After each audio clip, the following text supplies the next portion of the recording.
Hello all, welcome to the course of Ethical Hacking and Penetration Testing.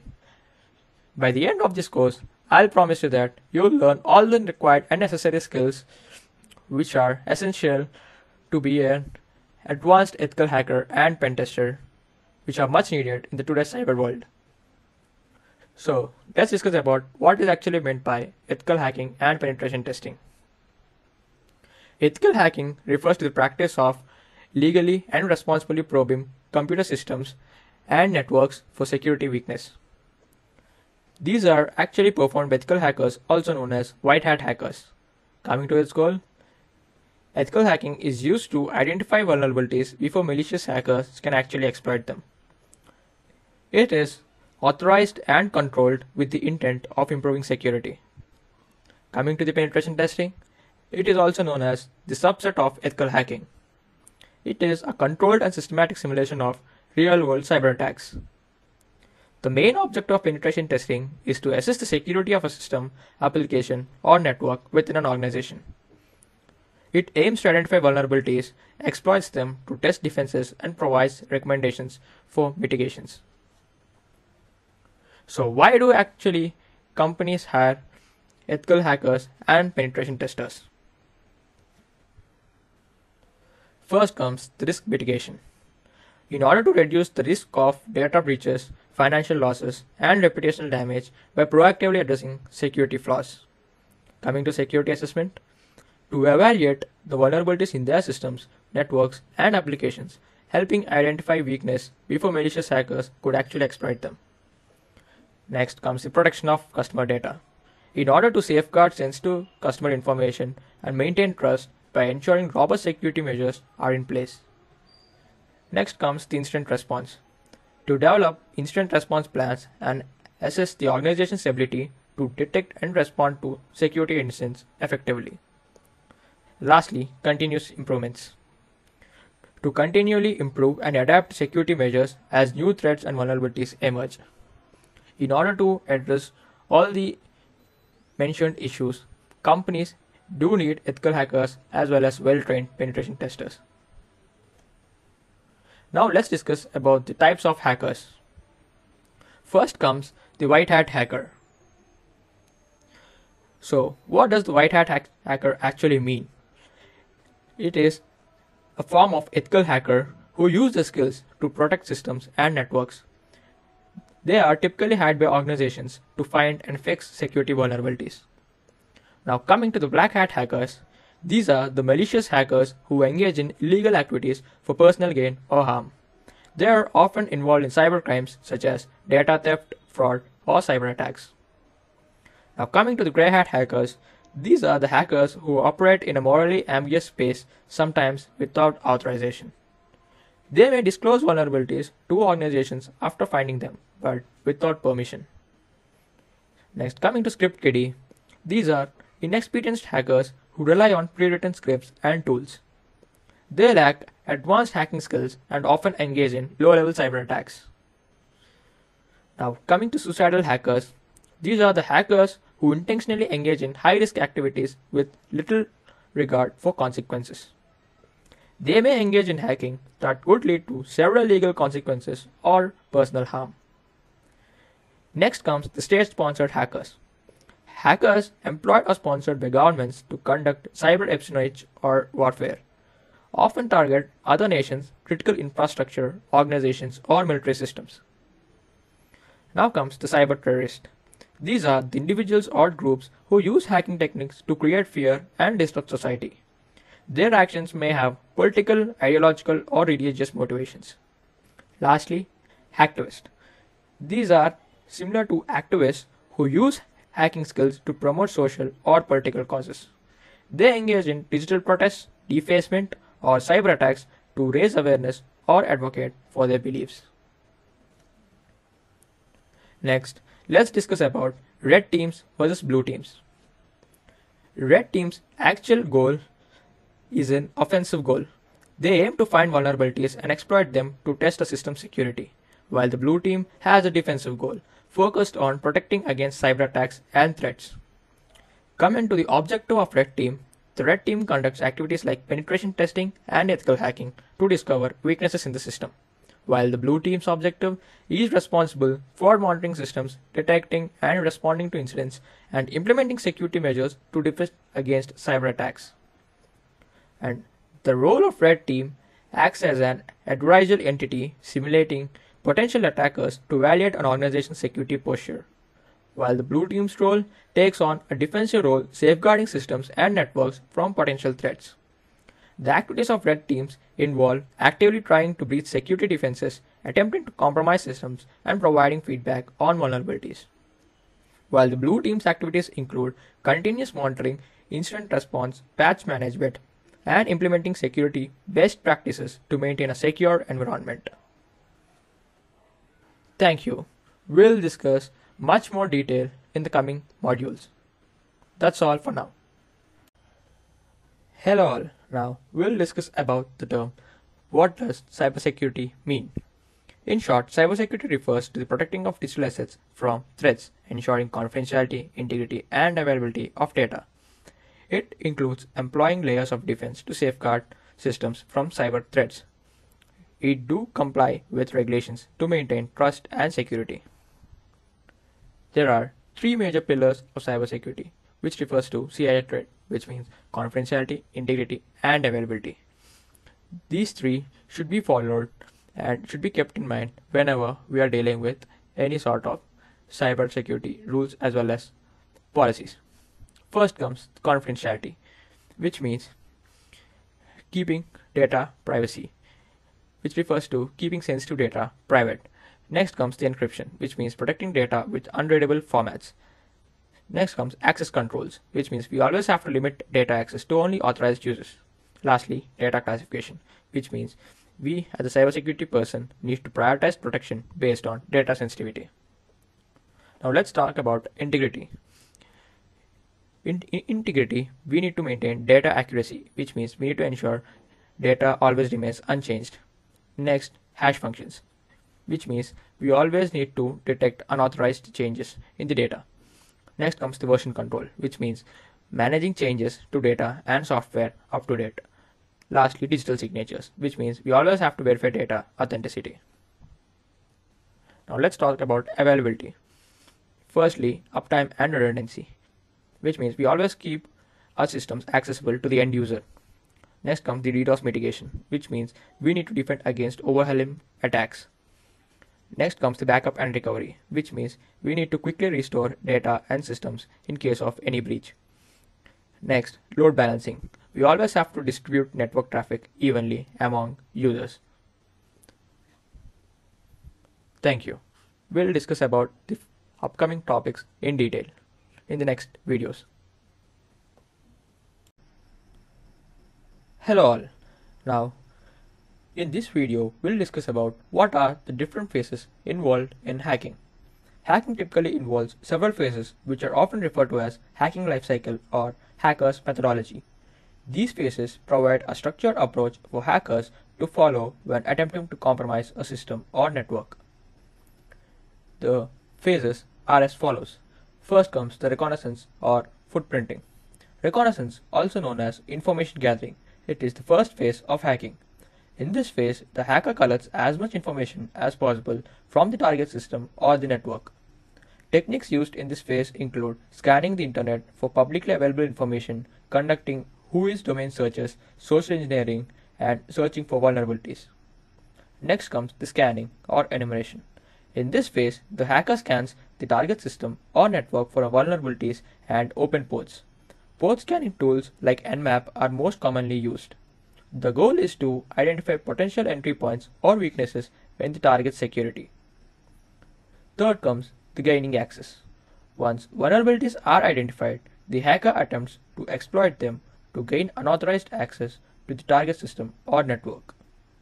This phase can involve various techniques such as exploiting software vulnerabilities, brute forcing passwords, or using social engineering to trick individuals into revealing their credential information. Next comes maintaining access. After gaining access, the hacker seems to maintain a persistent presence on the target system or network, ensuring that they can run and continue their activities even if the initial compromise is detected and remediated. Techniques used here often involve installing backdoors, rootkits, or other forms of malware. Next comes covering tracks. In this phase, the hacker tries to erase or obfuscate evidence of their presence and activities on the compromised system or network. Activities may include deleting log files, altering timestamps, and making it difficult for investigators to trace their actions. Next comes reporting. In ethical hacking or penetration testing, this phase involves documenting the vulnerabilities and exploits used during the assessment. The ethical hacker provides a detailed report to the organization outlining the security weaknesses discovered and suggesting remediation measures. Organizations hire ethical hackers to identify and address vulnerabilities in their systems to protect against malicious hackers. In next video, we'll discuss about each phase of hacking in detail. Thank you. Hello all. Now we'll discuss about the first phase of ethical hacking known as reconnaissance. Information gathering and getting to know the target systems is the first process in ethical hacking. Reconnaissance is a set of processes and techniques used to discover and collect information about target system. Reconnaissance refers to the first phase of an attack where threat actors gather information about the target. This phase is crucial for attackers to understand the target vulnerabilities and potential attack vectors. Reconnaissance involves cyber attackers to use various tools and techniques during this phase, such as port scanning, network mapping, vulnerability scanning, and information gathering through search engines and social engineering. These tools help attackers identify weaknesses that can be exploited in later stages of an attack. Attackers often leverage open source intelligence, which is called as OSINT framework, which is publicly available information to gather data about the target. This can include information from websites, social media, job postings, news articles, and many more. It is valuable for building a profile of the target and identifying potential attack vectors. Now, let's discuss about the reconnaissance methodology. First comes gathering of information about a particular person or an organization. Next, we'll determine the network range.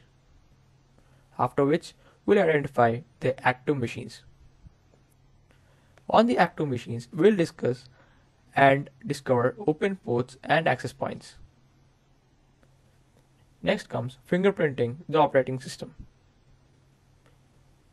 After which, we'll uncover the services on ports using tools such as Nmap. Lastly, we'll map the network. There are two types of reconnaissance known as active reconnaissance and passive reconnaissance. Passive reconnaissance involves gathering information without directly interacting with the target, such as by using publicly available information on websites or social media.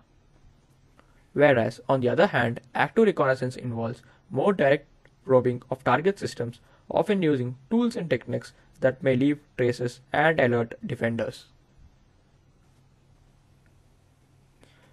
And speaking about active reconnaissance, it involves direct interaction in which attackers used techniques such as port scanning, network probing, banner grabbing to actively gather information.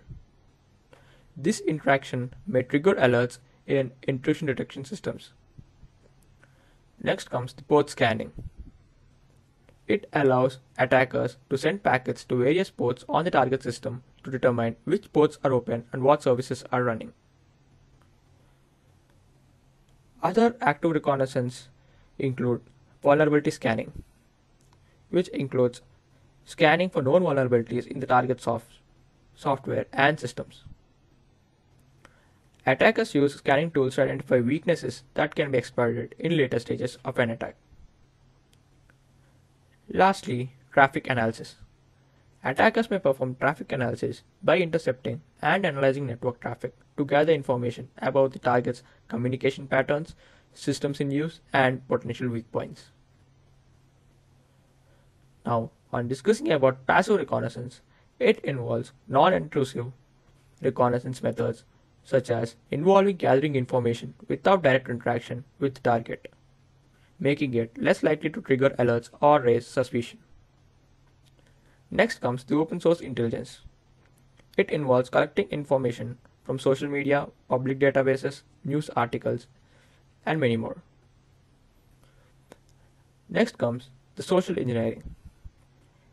Passive reconnaissance often include gathering information through social engineering techniques.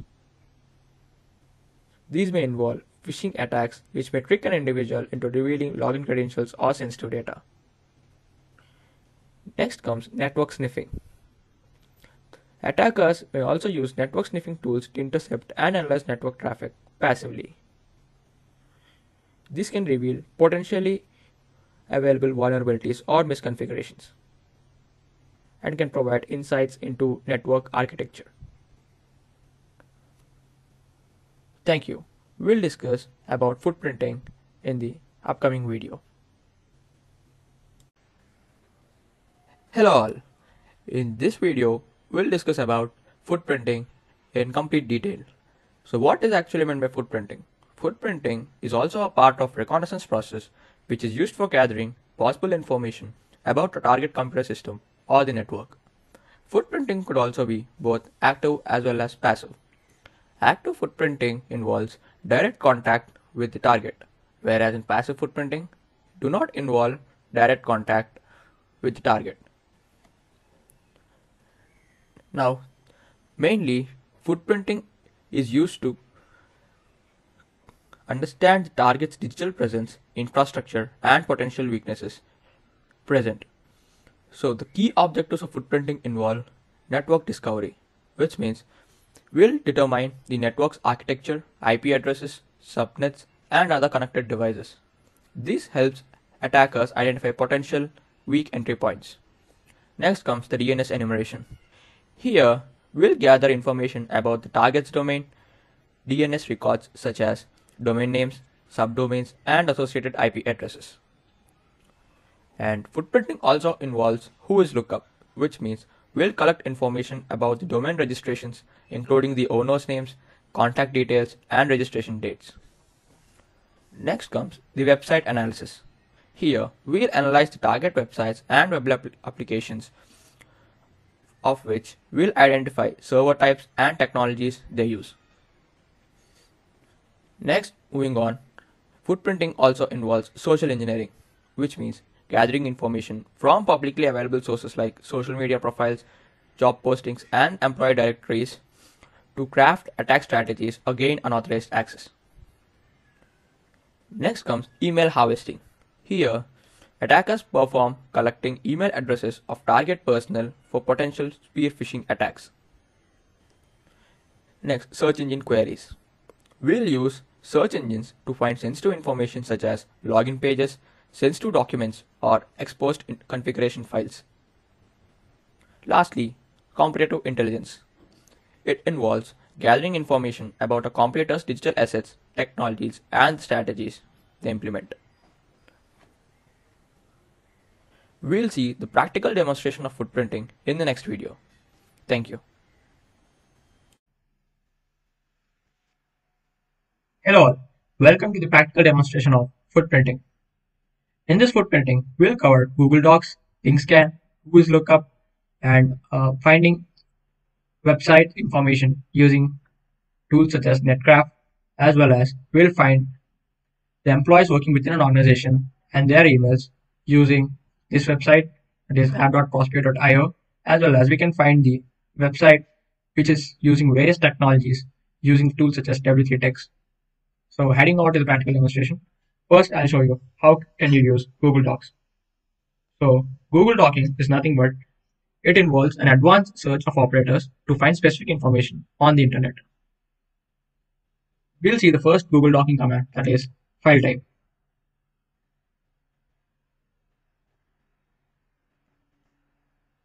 I'll search for a PDF related to cybersecurity. So you can see we can get various links related to PDFs of cybersecurity. So I've already downloaded this. I'll show you the document.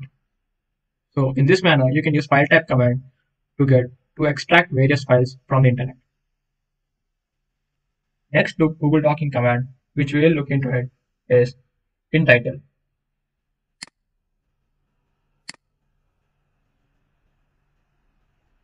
What this command does is it looks for pages with a specific keyword in their title.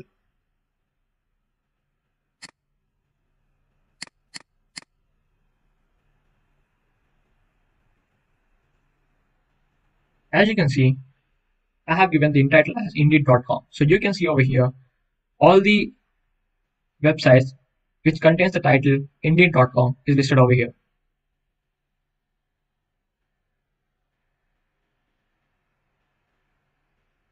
And moving on to the next Google Docking command, which we will use is in URL. This command finds URLs that contains the specific keyword. I'll type in URL as login.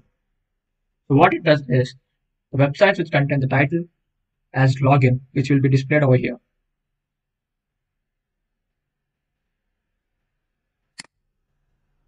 So I'll open this website.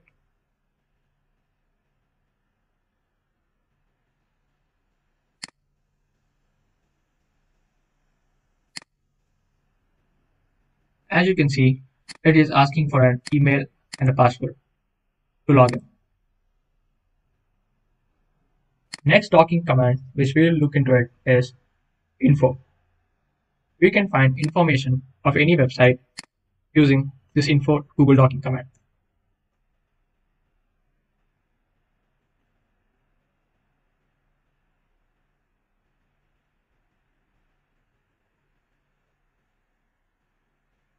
As you can see, if we want to extract information about any organization, we can just use the Google Docking info command, and you can see all the information related to the organization listed over here. This is just a basic info. We'll see how we can get more information of a specific organization in the later video. Now, there is a platform called as Bugcrowd. Here, they'll list what all websites you need to find vulnerabilities. And by reporting those vulnerabilities, you'll be rewarded an award. So here, you need to log in, after which they'll be giving us a program. You can see in the scope and rewards, there is a bug bounty program which is posted by Indeed.com. And so we can test this website for ethical purposes. So moving on, there is a website called as who is. Like this website basically shows all the information related to a specific website, like when it has registered, when the domain will get expired, who is the owner of this website, and many more.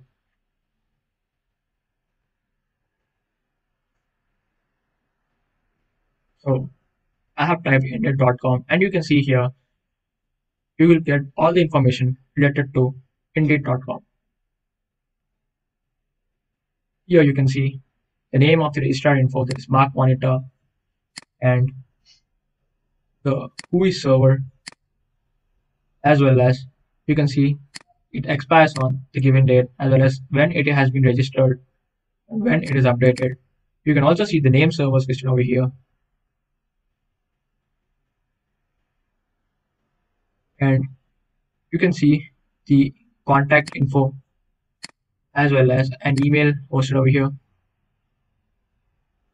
You can get some information related to the Indeed.com. So moving on, there is a similar type of website called as netcraft.com. Here also you can do the similar stuff which we have did in whois lookup. So here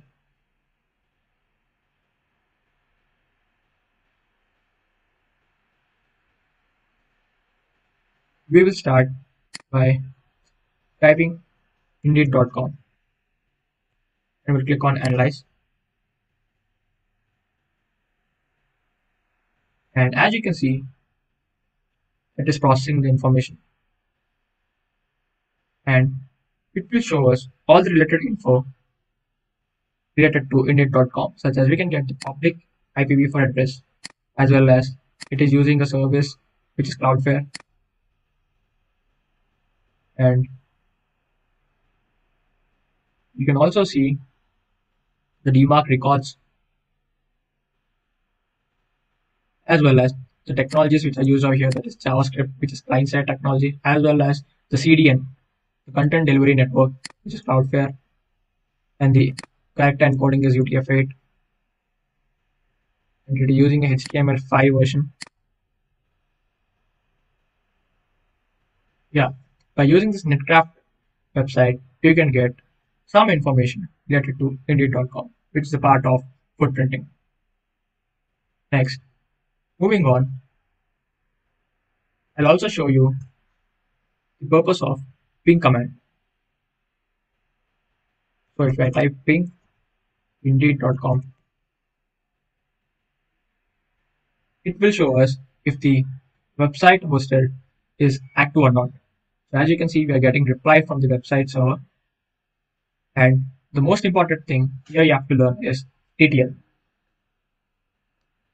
TTL is also known as time to live. It is like a ping scan, which is a countdown timer for network packets. If the TTL reaches 0 before reaching its destination, the packet is discarded. This also helps us to reveal the network infrastructure and distance to a target device.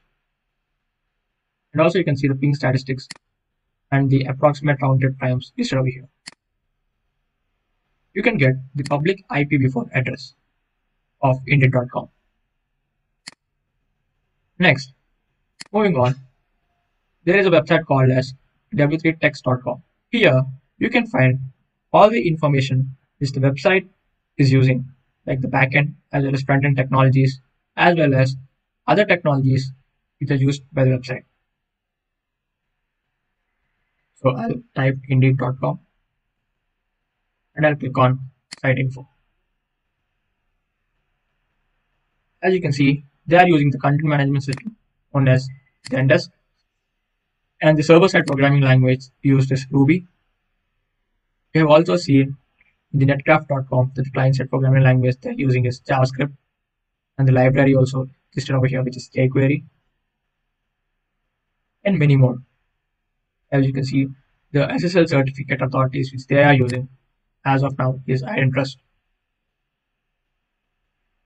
So you can get to know all the required and necessary information and technologies which are used by the website or the organization by using w3text.com.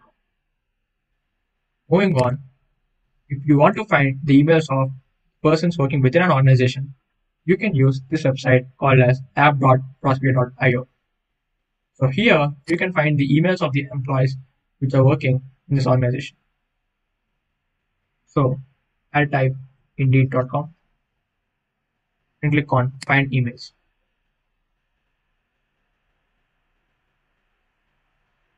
You can get the company emails which are part of indeed.com, as well as some of the employee emails who are currently working in Indeed.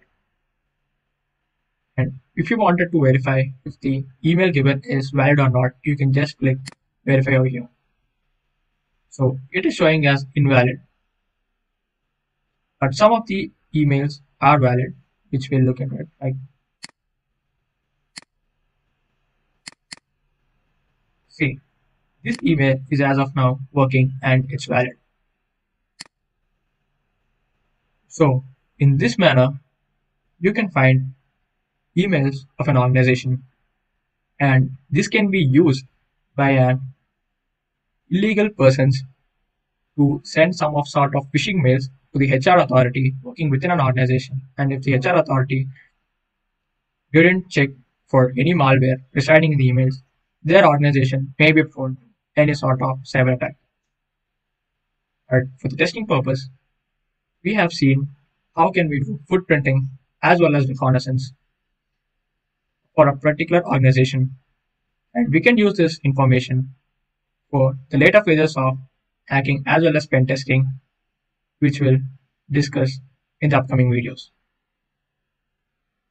Thank you for now. Hello all. In this lecture, we'll discuss about the second phase of methodology known as scanning. So, what does scanning mean? Scanning in terms of ethical hacking refers to the process of systematically searching for vulnerabilities and weaknesses residing within computer systems, networks, or applications. It is crucial in ethical hacking methodology where security professionals use various tools and techniques to identify potential security issues that could be exploited by malicious attackers. Let's discuss about the different types of scanning performed. Firstly, port scanning. So what does port scanning mean? In this type of scanning, we will be detecting open ports and the services running on the target system. Next, coming to the network scanning, we will be discovering IP addresses as well as operating system details and the topology details, including the trusted routers information. And coming to vulnerability scanning, here we will be scanning for known vulnerabilities or weaknesses residing within the target system. We'll discuss about each scanning in detail in the next lectures by performing practical demonstration. Thank you. Hello all. In this lecture, I'll be showing you how you can perform an interface scanning as well as a specific IP range scanning using the netdiscover command. So heading over to the terminal, I'll be first checking over my IP address, for which the command is ipconfig. You can see it is connected to the interface Ethernet 0 and my IP address is listed over here 192.168.0.111. So I'll be copying this IP address, and this is the subnet mask related to my IP address. Now I'll be opening a new tab in the terminal, and next I'll type the command netdiscover. For specifying the interface, we should go -i. Next, the interface name, that is ETH0. Next, I'll be clicking over enter. So it will list out all the IP address within our local network. So as you can see over here, there are 2 IP addresses. That means there are 2 more devices connected within my network. And I'll show you the next command by which you can find the specific IP range for a given subnet. So netdiscover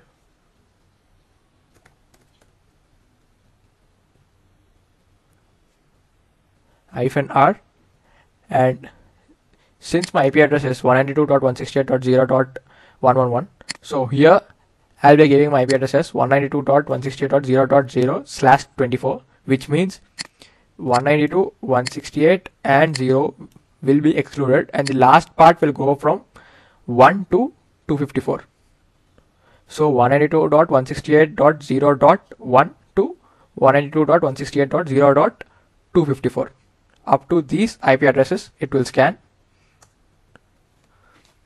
So I'm performing the scanning, and as you can see, it has again detected 2 IP addresses within my network, that is a given IP range.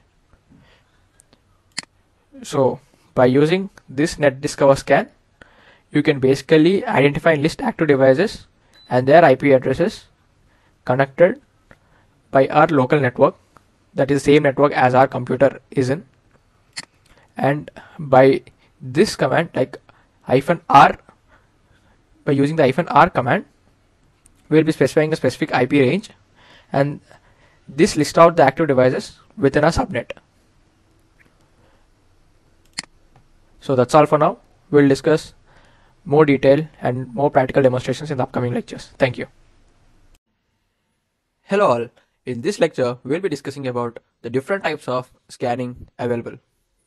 So first we'll move on to the first type of scanning using Nmap. So this Nmap tool is pre-installed with Kali Linux, and this can be used to find various ports within the target system. So after doing netdiscover scan within my local host, I have discovered three types of IP addresses in which I'll be performing port scanning on the last IP. So first I'll type nmap and then we'll specify the IP address which we want to scan. So that is 192.168.0.107. Next, when I click on enter, it will scan the first 1000 ports within the target system. So I'm clicking on enter. As you can see, these are all the open ports which are residing within my target system.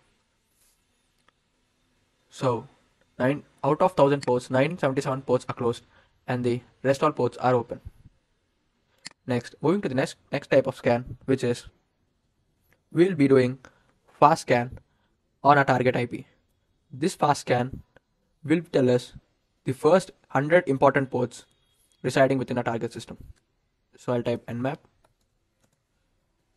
Next I'll specify F and next our IP address, the target IP address. So I'll click on enter. As you can see, it will specify the 100 important ports within my target system, and out of which 82 ports are closed. And the protocol used here is TCP. Next, moving to the another type of scan, which is the service version scan. By using the service version scan, we can find out the versions of different services running within a target system, which can be used in the later stages to exploit the target system. So I'll be performing the service version scan now. For service version scan, we'll be first giving small s and capital V, proceeding with the IP address. Now I'll be clicking on enter.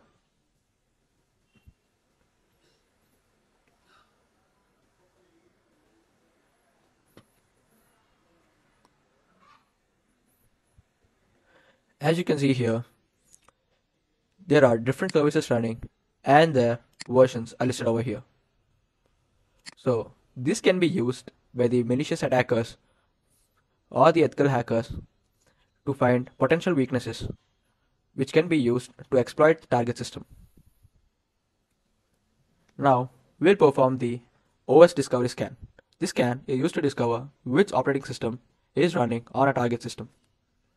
So the command is nmap -O and we'll be specifying the target IP address.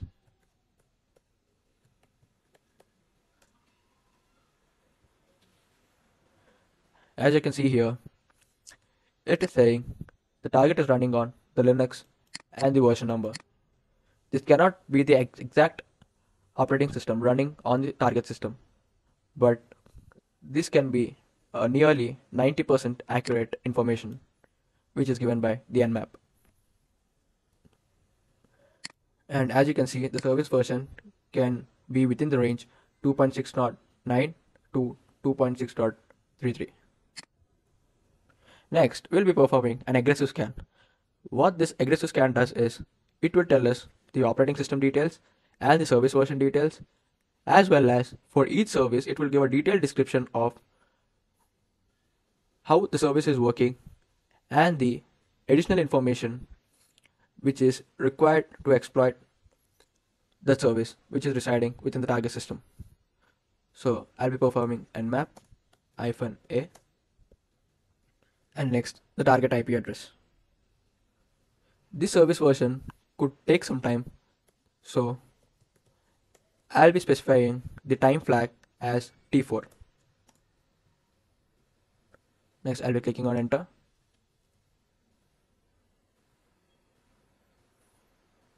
The scanning has started.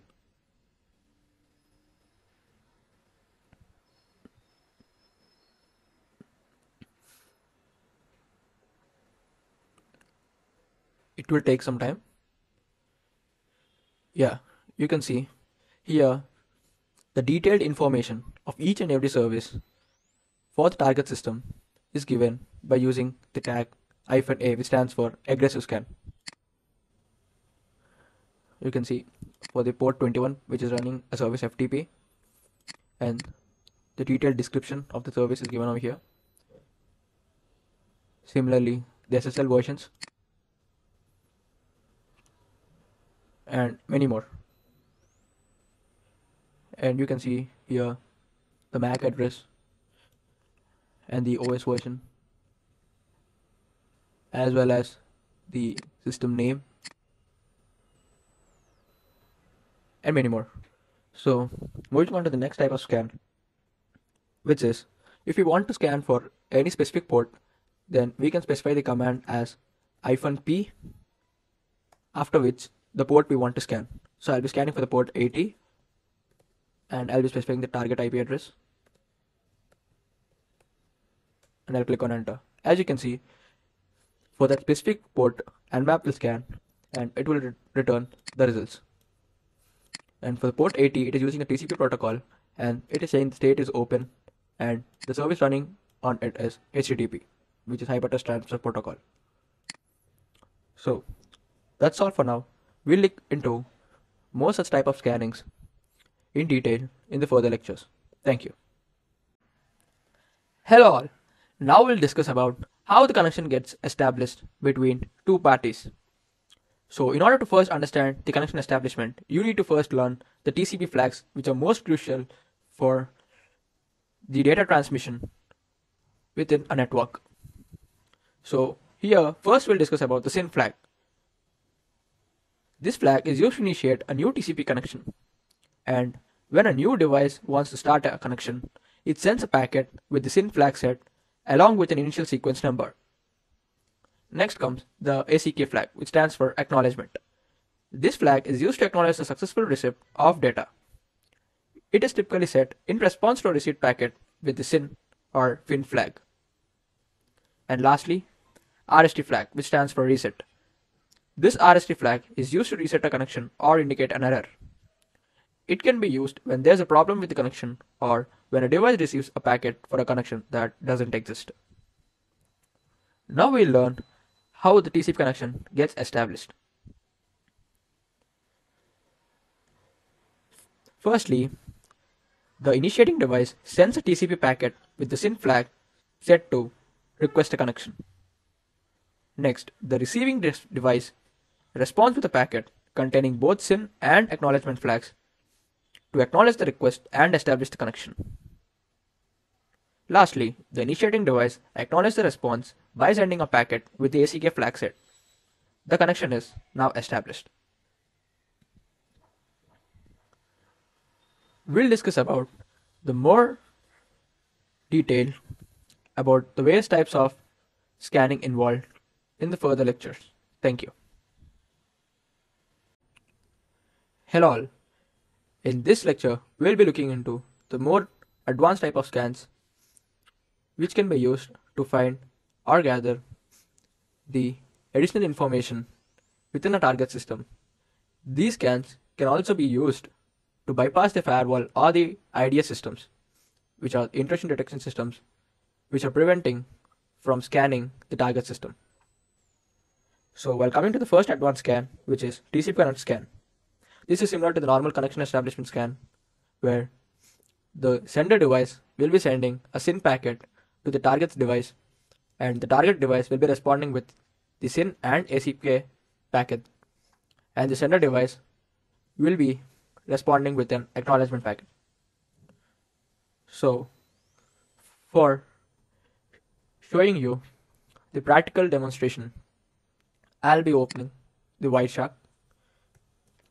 which is used to capture packets traveling within a network, and I'll be selecting the interface, which is ETH0. Here, I'll enter my target IP address. This is like a filtering.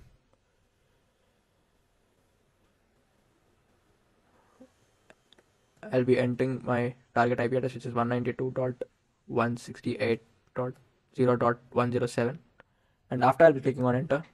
Now I'll be seeing all the packets traveling in and out from my Kali machine to the vulnerable machine, which in this demonstration, I am using Metasploit Build 2.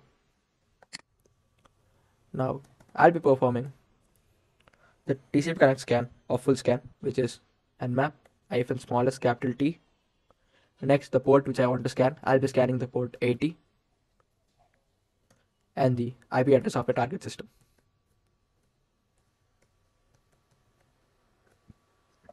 Now I'll be clicking on enter. As you can see, the packets are captured by the Wireshark. And first, the SYN packet has been initiated from our Kali machine. Next, the Metasploitable or the vulnerable machine has responded with a SYN and ACK packet, after which our Kali machine has responded with an acknowledgement and the connection got finally reset. Now moving on to the next type of scan, which is TCP half connect scan or the stealth scan.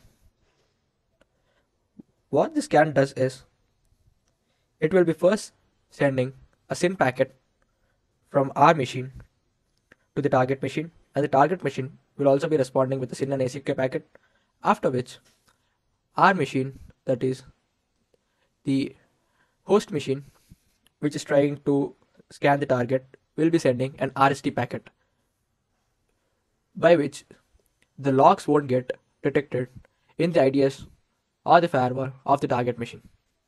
So I'll be typing the command nmap hyphen smallest capital S, and I'll be specifying the port which I want to scan, which is -P and 80, and I'll be giving the target IP address. And here I'll be clearing out all the data. Now I'll be clicking on enter.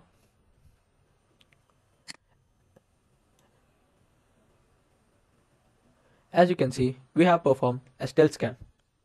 Here, the SYN packet is initiated from a device, after which the SYN and ACK packet is received from the target system, and at last, our device has sent an RST packet, by which the logs or any additional information which we are trying to gather will not be logged into the IDS or firewall of the target system. Moving on to the next type of scan, which is TCP acknowledgement scan. What the scan does is, our system will be sending an ACK packet directly to the target system, and the target system will get confused because first we have to send SYN and then it will be responding with a SYN plus ACK. But in this case, we are first sending an acknowledgement packet, for which the target system gets confused and it will be sending a RST packet. By this scanning, we can ensure that whenever the target system replies with an RST packet, we can make sure that the port or the service is running and it's open. So moving on to the TCP acknowledgement scan, nmap hyphen smallest capital A and hyphen P, and we'll be specifying the port and next the IP address. I'll be again clearing out the data. Next, I'll be clicking on enter. As you can see, the acknowledgement packet is sent from our system and the target system got responded with an RST packet, and we can make sure that the port or the service which we are trying to access is open. Next, I'll show you the last type of advanced scan, which is UDP scanning, for which I'll type the command nmap hyphen smallest capital U, and I'll be again specifying the port and the IP address of our target system. Now I'll be clicking on enter. I'll clear the logs here, and again I'll perform the scan so that you can see it clearly. So as you can see here, it is using the UDP protocol and it is using an ICMP protocol as well, and it says the destination port is unreachable. So by this we can ensure that it is kind of a filtered port.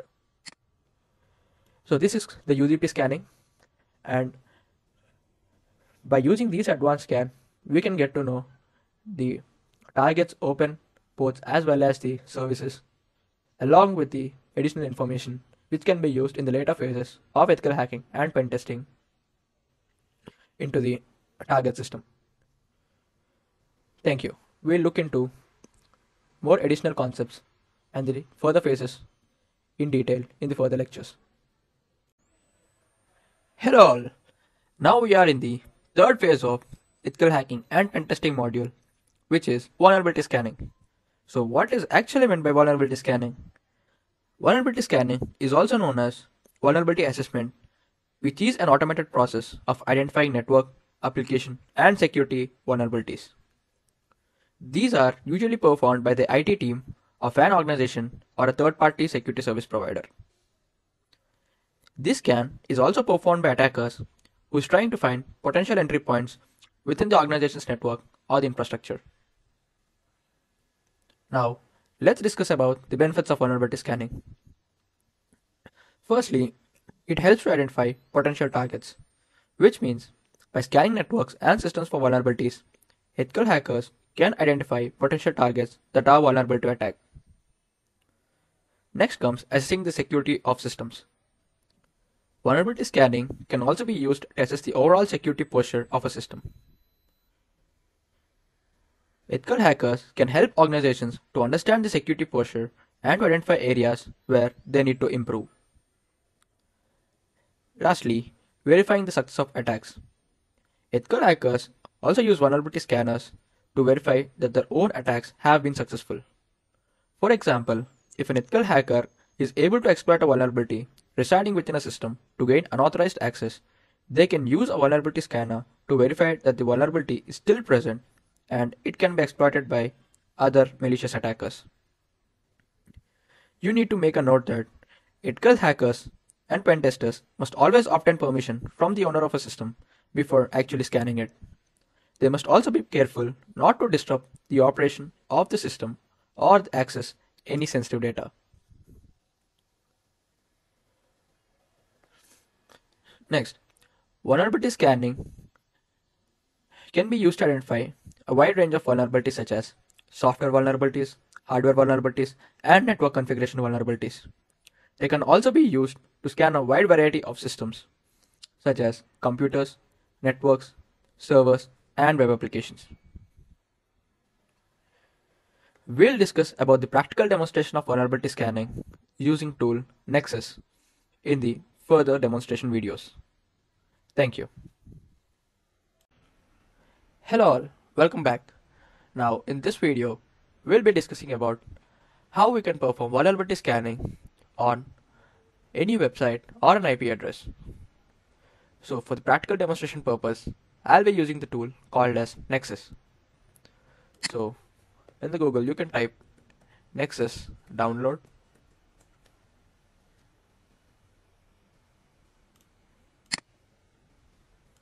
So you can head over to the first link, after which you can select your Windows operating system, which is 32-bit or 64-bit according to your system configuration, and you can choose the latest version of the Nexus and you can click on download.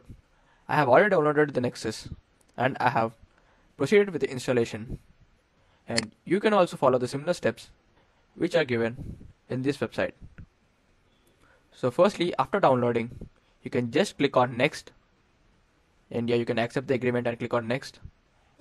You can leave the default path and you can click on next, after which you can proceed to the installation. At last you can click on finish. Now it will directly get opened in a web browser and the web page is gonna look like this. Or if the Nexus isn't open in your browser page, then you can manually type in the local host or the URL which is specified here. This is the default port at which the Nexus will initialize. Next, after Nexus is open, you can just click on connect via SSL and you can select the Nexus Essential, which is free for demonstration purpose. And in the next step, you need to register with your credentials, and the email should be a work mail. So you shouldn't give your personal mail ID.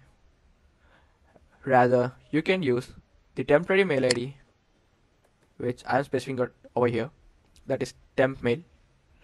You can use this website to generate a temporary email address, and this email can be used for the registration purpose in Nexus. So you can just copy this, and you can just type your first and the last name. You can give any random name of your choice, and you can paste the mail address which we have copied over here. After which we'll be getting an activation code to that mail. It will be shown over here, and after entering that activation code, we'll be clicking on continue. Next, it will ask us to create an account. You can type in a username and a password of your choice, and after clicking on submit, it will download the plugins which is required, after which the Nexus page will be opened. So I'll show you the Nexus page, which will be in this manner. And after compiling of the plugin system, you can click on new scan, and you can head over to the advanced scan option, after which you can give any name of your choice, and you can specify the target IP address. So the target address here is, which we are going to scan for vulnerabilities, is testphp.vulnerweb.com. This is used for the testing purpose.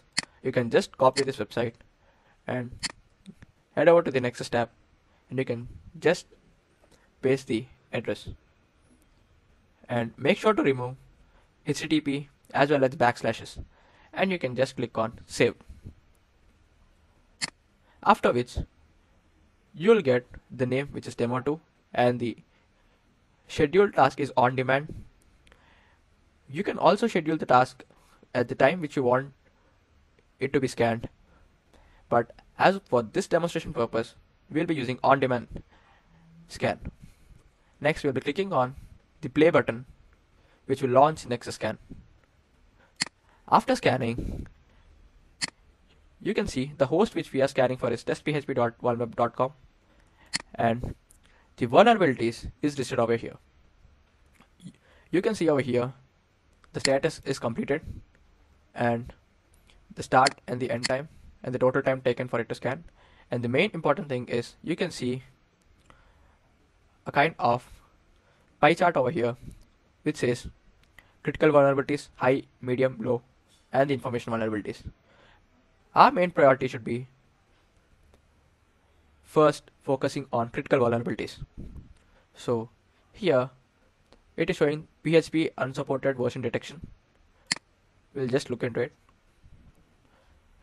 You can see over here it is saying, according to this version, the installation of PHP on the remote host is no longer supported, as well as there are no new security patches for this product released. As a result, it is likely to contain security vulnerabilities. So we need to upgrade the version of the PHP,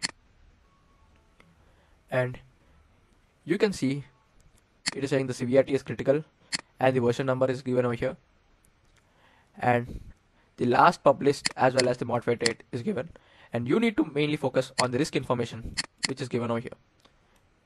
Here, if the CVSS score is greater than 8, then we can say that the specific service is vulnerable,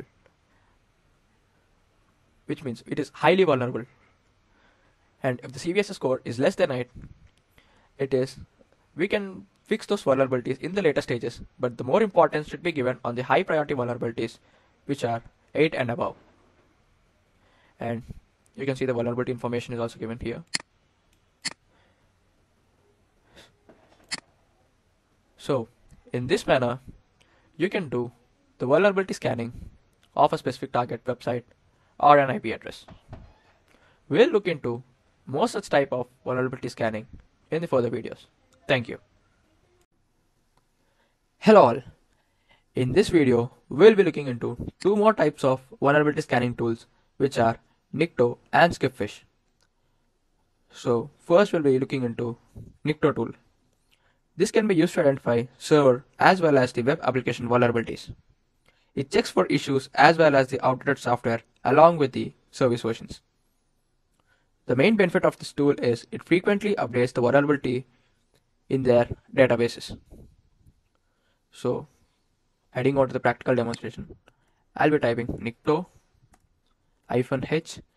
-h stands for the host, and I'll be specifying the host as testphp.vulnerweb.com, which is the testing website, and I'll be clicking on enter. As you can see, it has started the scanning. I have already performed the scanning, and you can see the results over here. It is showing that the target IP is 44.228.249.3 and the host name and the port on which it is scanning for, along with the service and its version. And you can see the vulnerabilities listed over here.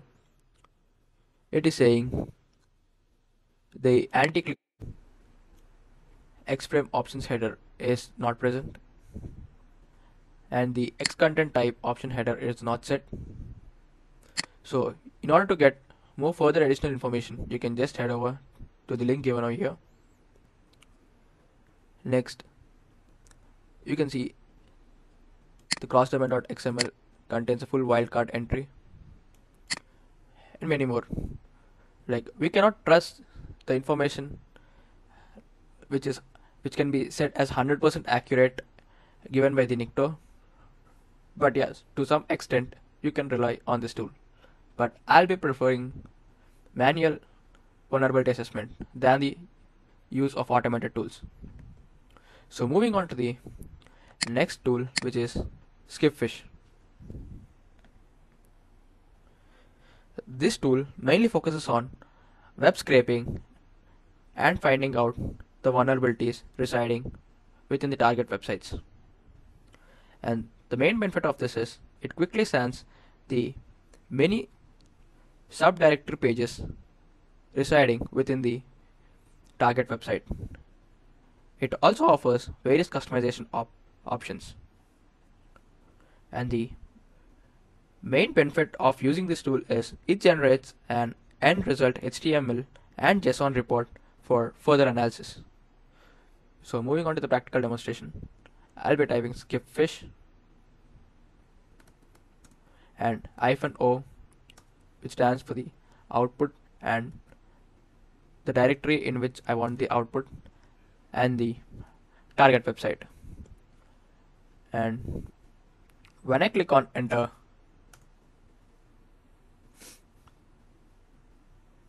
it is showing me that file already exists. Okay, I'll be giving some other name. So I'll be typing some guide random name and I'll be pressing on enter. You can see it is showing me 4 options, and you can press any key to continue. I'll be just pressing enter.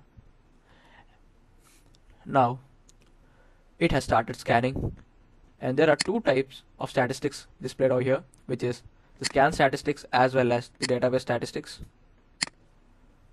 So the scan statistics tells us about the real-time information for which it is scanning for, and the database statistics shows us the information which gets stored in the database after the website gets scanned. So I'll abort the scan and I'll show you the information which I've already scanned for the target website.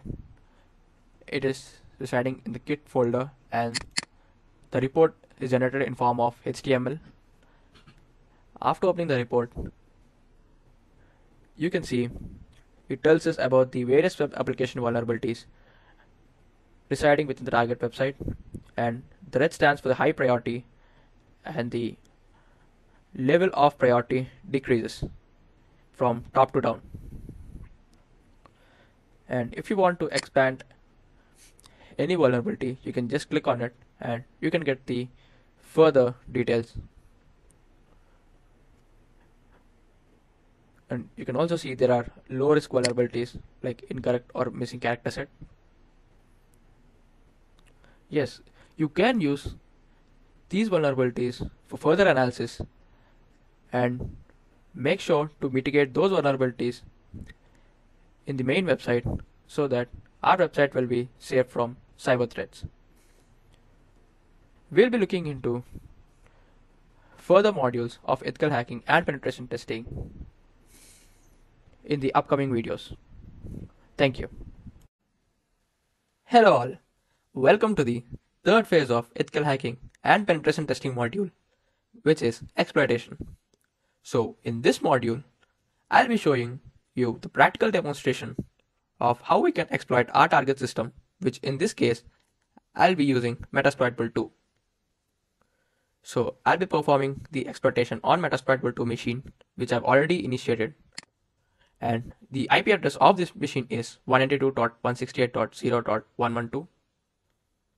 So I'll head over to the Kali Linux, and in order to perform any exploitation on the target system, you need to perform a basic nmap scan, after which you need to perform a service version scan. And using the service versions, you can find the vulnerabilities, and using those vulnerabilities, you can exploit the target machine. So firstly, moving on to the basic nmap scan, I'll be typing nmap and the target IP address, and I'll be clicking on enter. So it is showing me all the open ports as well as the services listed over here, and out of 1000 ports, 977 ports are closed and rest all ports are open. Now I'll be performing a service version scan. By this scan, we can get the versions of the services running within the target system for the ports opened.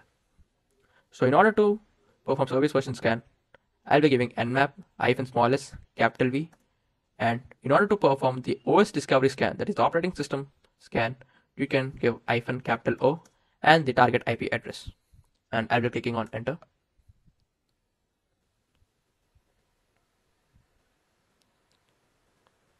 It is performing the scan.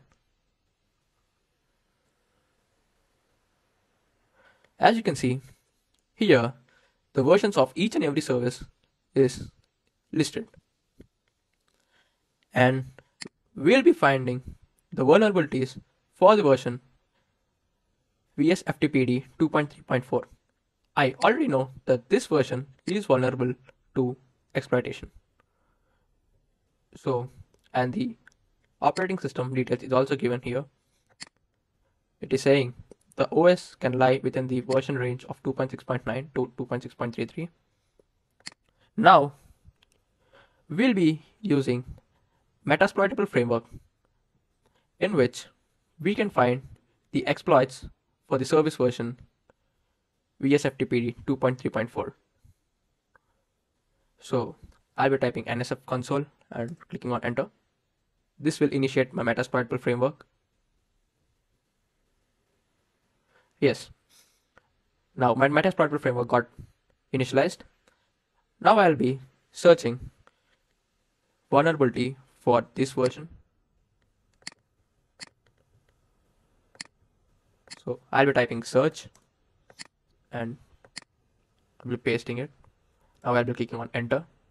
You can see this is an backdoor command inject execution vulnerability, and the disclosure date of this vulnerability is given, and the rank is excellent. So we'll be using this vulnerability to exploit a target system. So we can simply type use, and you can give the index number, which is 0, and I'll be clicking on enter. So now the payload got configured, and I'll be now checking for the additional options which I have to specify. Here, these three are not that important since it is not necessary to be given, but the RPOS, that is a target IP address, needs to be specified. It is mandatory. So now we'll set the RHost, that is the target IP address, which is 192.168.0.112, and I'll be clicking on enter, and finally I'll type exploit, which will run the payload for the given target machine. You can see the exploit is getting executed, and it is saying that we got shell. So a metadata session got opened. So now we can execute the commands whichever we want to. We have successfully gained access to our target machine. So first I'll be typing who am I, and it is saying we are the root user. Now I'll be typing ifconfig, and you can see the target IP address as well as the other additional information. And we can see the present working directory, which is pwd. We are in the root. And now I'll be typing ls to list out all the directories or the folders which are there in the root. So you can see there are many folders, and if you want to navigate into any folder, we can just type cd and we can give the folder name. So cd boot, and I'll be clicking ls, and you can see in the boot folder these are all the data which is available. So in this manner we have successfully gained the target through performing an VSFTPD service exploitation. So that's all for now. We'll be looking into more practical demonstration of exploitation in the further videos. Hello all, welcome to the second practical demonstration of exploitation. In this video, I'll be showing you how you can generate a malicious executable file from your Kali machine and run that application in the target system through which you can gain the access. So for this demonstration, first I need to create the malicious executable file, for which I'll be typing the command msf venom, and I'll be specifying the payload, that is Windows meta printer and reverse TCP. Sorry, my bad, the spelling is wrong. Reverse TCP. And next, I'll be specifying the lhost, which is a Kali machine IP address. I'll show you my Kali machine's IP address, which is 192.168.0.110. Next, I'll be specifying the L port, which should be less than 55,535. You can specify any port less than the port that is 55,535, which I have mentioned. So here I'll be giving 4444 port. And next, I'll be specifying the format in which my payload should be generated, that is, it should be an executable file.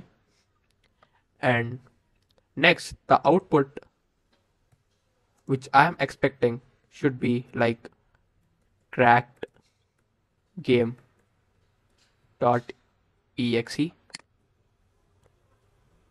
Now I'll be clicking on enter. So the malicious application, that is a payload, got generated. It is here. Now this one, I'll be executing it in my target machine. So I'll cut this and I'll paste it in var www html, under which I have created a folder known as payload, and here I'll be pasting it. Now I'll be giving or typing this Kali machine's IP address in my target Windows machine. So before typing my Kali machine's IP address, I'll be starting my Apache 2 service, for which I'll be typing service Apache 2 start. So my Apache 2 service got started. Now I'll be heading over to Windows machine.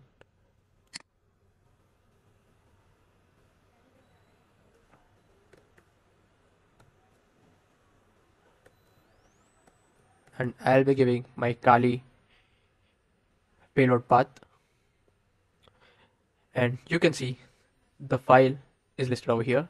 I'll be downloading this payload, and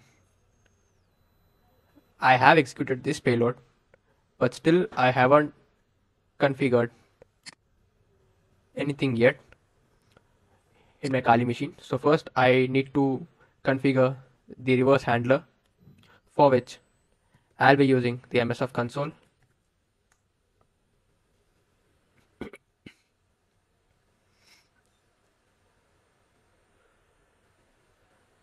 Now my MSF console got initiated. Here I'll be typing use exploit multi-handler. This multi-handler is basically used to get the reverse connection if our exploit is successfully executed.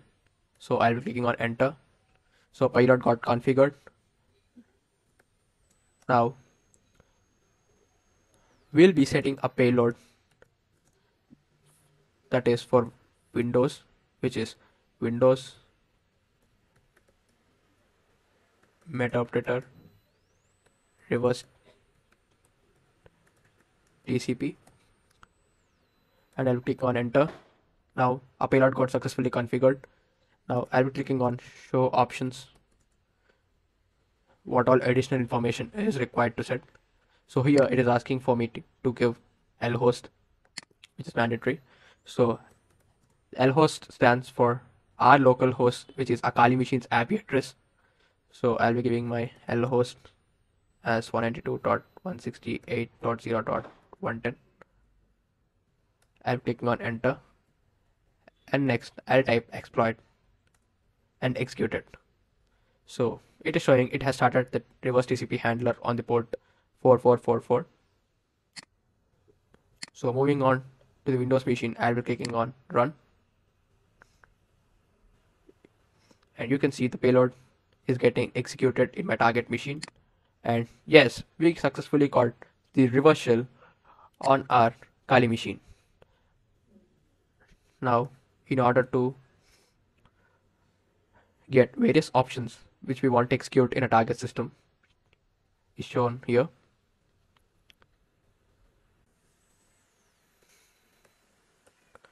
Here I'll be typing get UID command, and I'll be clicking on enter, and you can see the name or the host name of a target machine.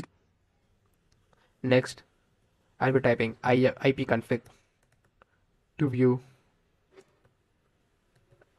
ipconfig/all to view the MAC addresses as well as the network interfaces to which my target machine is connected to. You can see the information.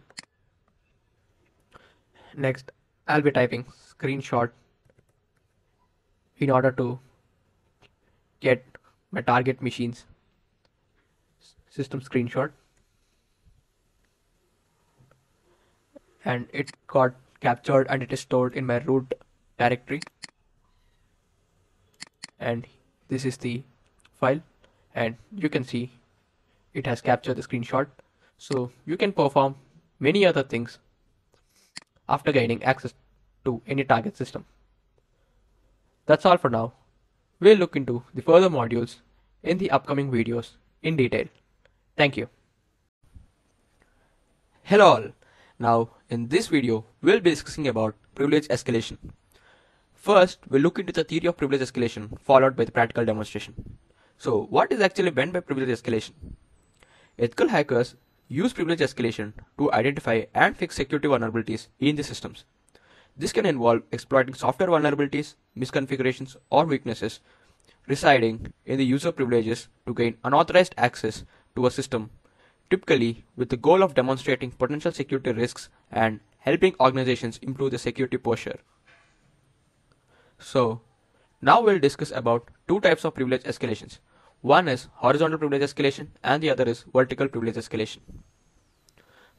Moving to the horizontal privilege escalation, here an attacker expands the privileges by taking over another account and misusing the legitimate privileges granted to the other user.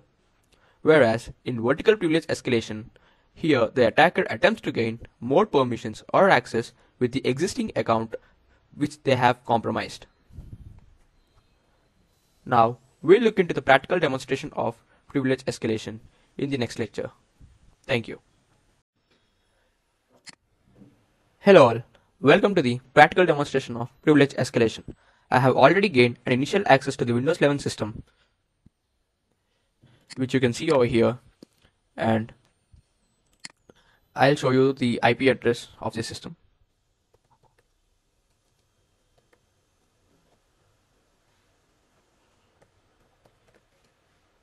Sorry, for Windows you have to type ipconfig, and as you can see the IP address of the system is 192.168.0.104, and I have successfully gained access to the Windows 11 system. The video I have demonstrated in the previous lectures, you can refer to that. After gaining the access to the Windows system, you need to escalate your privileges in order to gain administrator privileges, or in order to perform more high priority attacks, you need to gain administrator privileges. So in order to do that, there is a default exploit which is available in the metaprinter, which is, I'll type the command. Firstly, I'll background the session, the current session.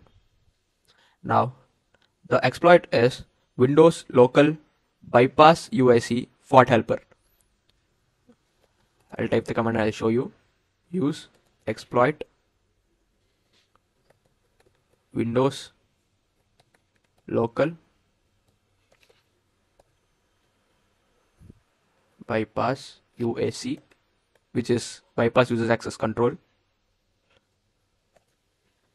fault helper. And after typing the exploit name, you can click enter. It has been configured. Now you can just see the sessions. I guess I need to set the session, so I'll type show options. The session needs to be set over here, so I'll type set. First I'll see the sessions which are available. So the second session is available, so now I'll type set session and 2. Now I'll type exploit. You can see it is gaining the administrator privileges. It is executing the payload, cleaning up the registry key logs.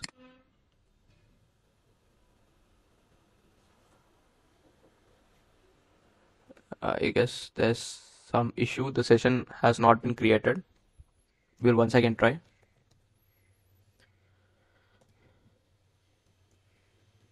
Since -L.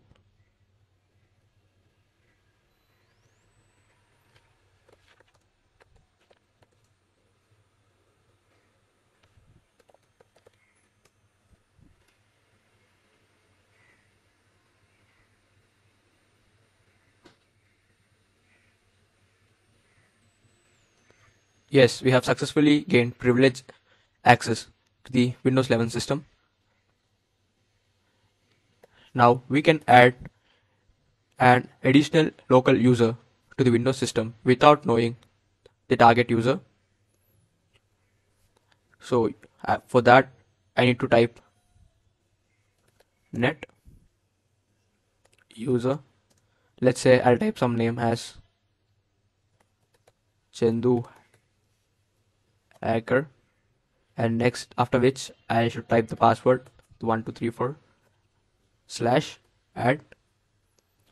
Here this name refers to the username of which we wanted to add to the system, and the other thing like 12345 refers to the password which I'm adding it to the local users of the Windows 11 system which have gained access. So I'll click on enter. Sorry, I guess I need to first navigate into the shell, after which I need to type this command. So I'll just copy and paste this command.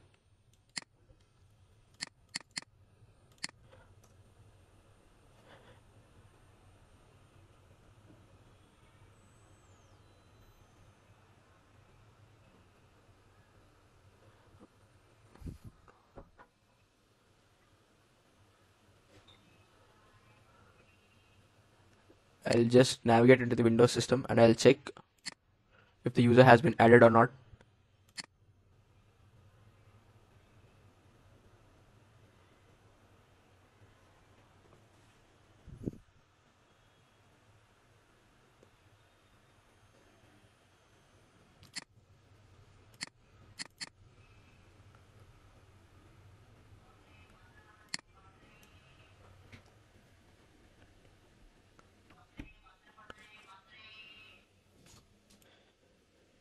Yes, as you can see, the here I need to just give some space which I have missed. So net user and the username as well as the password space slash, and after typing add, if you click on enter, you can successfully see that in the user,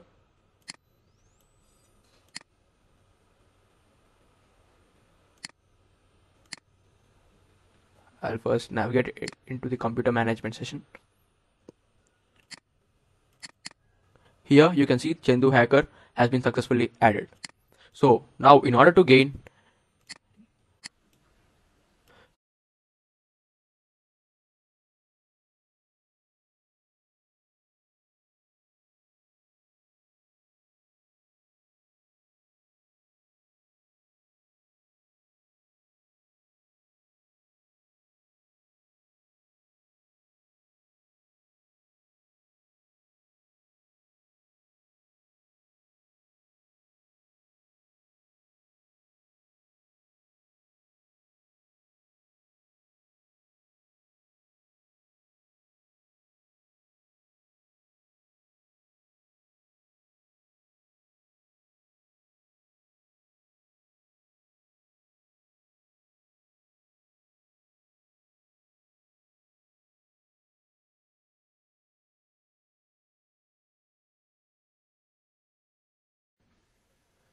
hello all, in this video we'll be discussing about maintaining access for the target system which we have gained access into, as well as we'll see the practical demonstration followed by the theoretical part. So what is actually meant by maintaining access? Here, once an hacker or an attacker gains access into a system, one of the first things they do is to maintain access. Depending upon the target, gaining access initially may have cost the attacker considerable time, effort, and resources. So, losing access to a computer or system can take several efforts to breach, and it's a waste of time. Sometimes hackers can't just accomplish their goals in a single visit. They may have to take multiple attempts to steal, change, or destroy the information which they're looking for. So, for this purpose, hackers maintain the persistent access into the target system so that after restarting the target system, or if they do some sort of misconfigurations, after several days or several months, still they can maintain the access and the hackers can steal confidential information which they want to. So now we'll head over to the practical demonstration of maintaining access. Thank you. Welcome. Now we'll look into the practical demonstration of maintaining access for the target system Windows 11. So moving on, I have backgrounded the session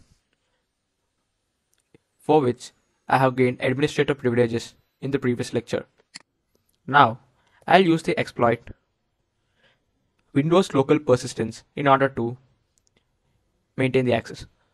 So I'll type the exploit, that is use exploit Windows local persistence, and I'll be clicking on enter. Now the payload has been configured. Now I'll just click on show options. Here we need to set the required settings. Some are required and some are not that essential. So first we need to set the executable file name. Here we have executed the file name called as crackgames.exe. So I'll set the executable file name as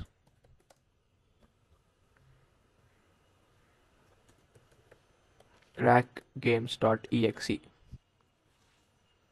and I'll click on enter.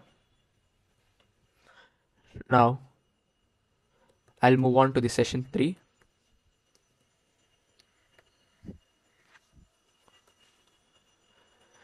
Now the session has been set to 3. Next, moving on, I'll want to see the advanced options which are required.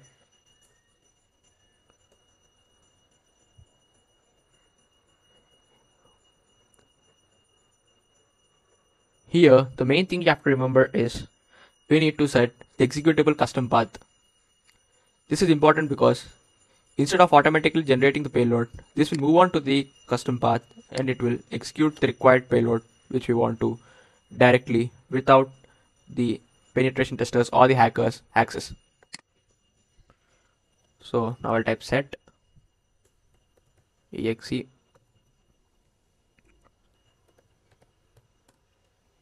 custom, and here this application, that is my payload, has been located in var www html, and in the payload folder this malicious application is located. So I'll give the destination path directory path which is var www html payload. I guess it's payloads or payload.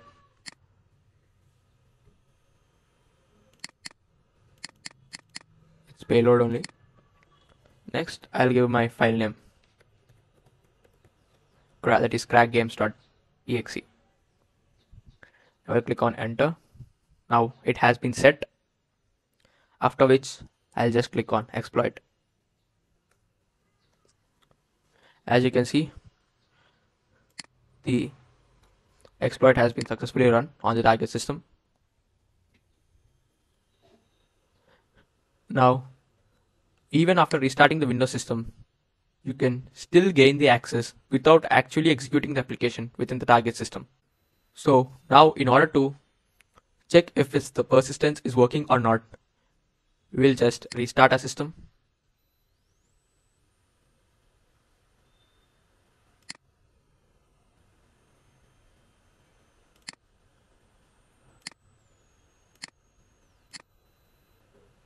Meanwhile, I'll pause the video and I'll get back after the system restarts. Now you can see my system has been successfully restarted, that is the target system. I'll just log in into the target system.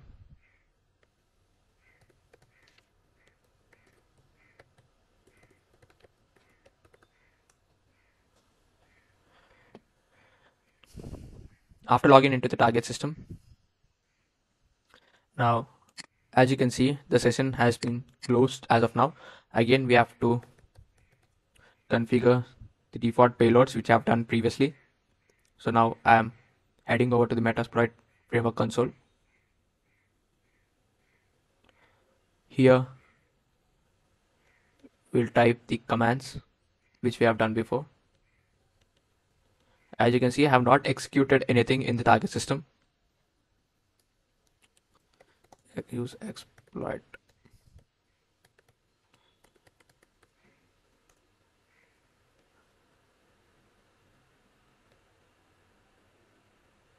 Here again we need to set the payload.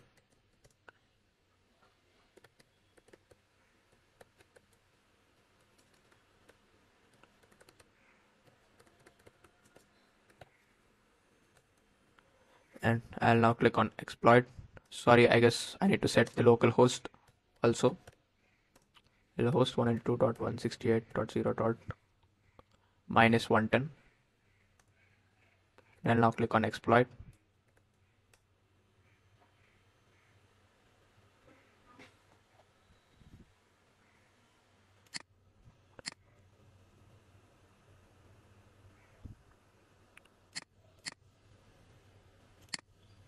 Yes, now you can see successfully we have gained the metadata session without actually running or executing any malicious payload within the target system. We have directly gained the access without any interaction. Now if I click on get UID, you can see the username. Hello all, welcome to the final stage of ethical hacking and penetration testing series. So in this phase, ethical hackers or the pen testers cover their tracks to maintain the connection in the system and to avoid detection by incident response teams or the forensic teams. This phase is very important because by clearing cracks in the target system, the attacker ensures that they won't be detected while any reverse engineering is performed in order to trace the attacker. So, in this phase, why should we consider it as very important phase? Firstly, anonymity. It refers to the protection and identity of ethical hacker. Next comes preventing false alarms. Here, clearing cracks avoids unnecessary security alerts or triggers. Next comes the system continuity. Here, clearing cracks prevent disruptions during testing. Lastly, information security, which means by this phase we focus on vulnerabilities without creating any risks or the danger encountering during ethical hacking. That's all for now. We'll look into the practical demonstration of clearing cracks in the further video. Thank you. Hello all, welcome to the practical demonstration of clearing cracks. This phase is very important because whenever an attacker tries to attack a system or perform any kind of activity, the logs or the events of each and every attack we perform on the other system will be recorded and stored. This can be viewed in the event handler session. So here, when we move on to Windows logs and when we click on security, I'll just expand the view. After clicking on application, here you can see there are thousands of logs which have been recorded whenever we perform any activity. So similarly in the security tag, you can see there are many logs which have been recorded as well as in the system too. So how can we clear them? So that we'll be discussing now. So in the Kali machine, I have already escalated my privileges, after which I'll be typing simple command which is called as clear EV. By using this command, we can clear all the logs which are recorded within the target system. So after which I'll be clicking on enter. You can see it has cleared nearly 1088 records from application, 1009 records from system, as well as 2397 records from security. Now we'll check if the logs have been cleared or not. I'll again open it.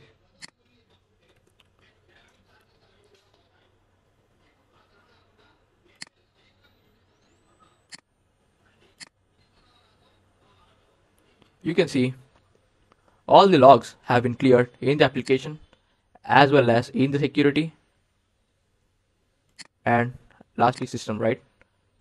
So we'll check the system also. Yeah, system logs have also been cleared successfully.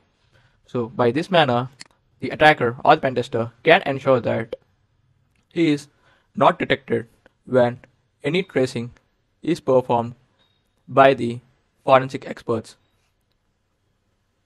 or the cybersecurity people. Thank you. We'll discuss furthermore attacks in the upcoming lectures. That's all for now.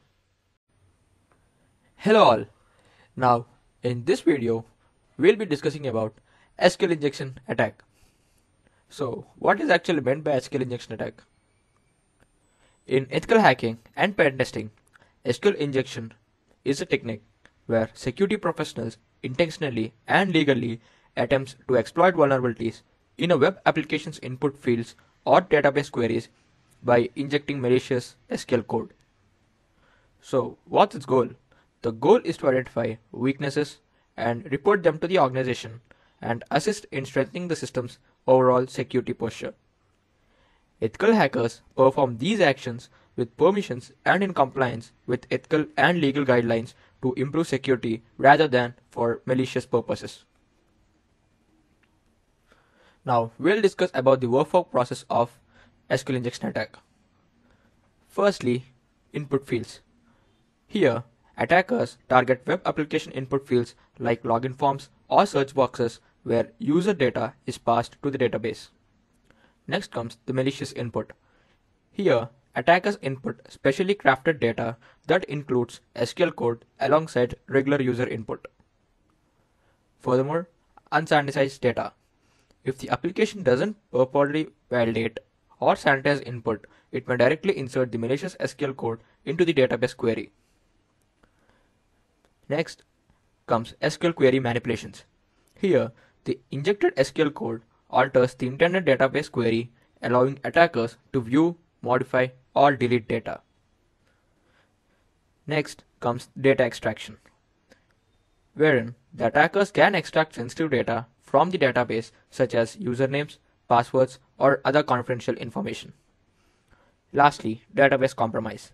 In severe cases, SQL injection can also lead to full control of the application's database, server, or even the entire infrastructure of the system. So, what's prevention?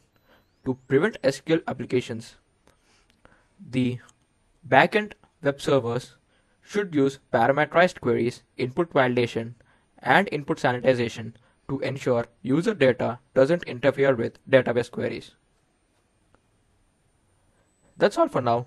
We'll look into the practical demonstration of SQL injection in the further lectures. Thank you. Hello all, welcome to the practical demonstration of SQL injection attack. Here, we'll be performing attack on the live website, which is testphp.oneweb.com, and this website is intentionally made for the testing purpose, so anyone with intention to learn or gain and test the skills could use this website, and it's completely safe to use. So, heading over to the site.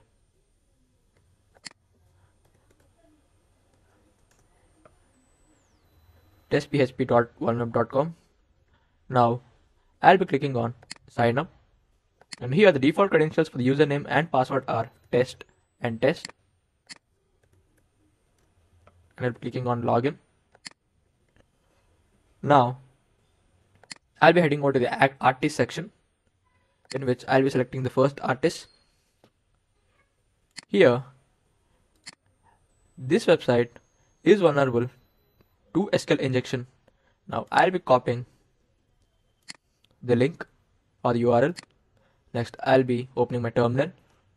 And here, in order to perform the SQL injection attack, I'll be using the tool known as SQL map. This is pre-installed with the Kali Linux. Now I'll type SQL map -u, which stands for the URL, and I'll be pasting the URL which I've copied. Next, space -DBS. DBS stands for databases. So now I'm telling the SQL map by specifying an URL, and it will dump all the databases which are available and connected to the web server of this site. Now I'm clicking on enter. It shows me all the databases which are available. So you can see there are 2 databases which are available. Now I'll be testing on AQArt database. So in order to find what all tables are located within the database, I'll be typing the command SQL map, same like before, -u, and I'll be pasting the URL. Next, instead of DBS, now I'll give -D and the database name, which is AQArt, and I'll specify hyphen hyphen tables to dump all the tables which are located in the AQR database. Now I'm clicking on enter. Here you can see it has extracted what are tables which are available in the database. You can see there are various tables, artists, cards, featured, guestbook, many more. Now, in order to navigate further or deep dive into, I'll be looking for the columns which are located for a particular table. Let's say artists, or we'll take users. It seems to be more attractive. So we'll be further navigating into users and we'll be extracting all the columns which are available within the users table. Now, in order to do that, I'll be typing the command SQL map followed by -u URL, next -d AQR, next the table for which I need to extract columns is users,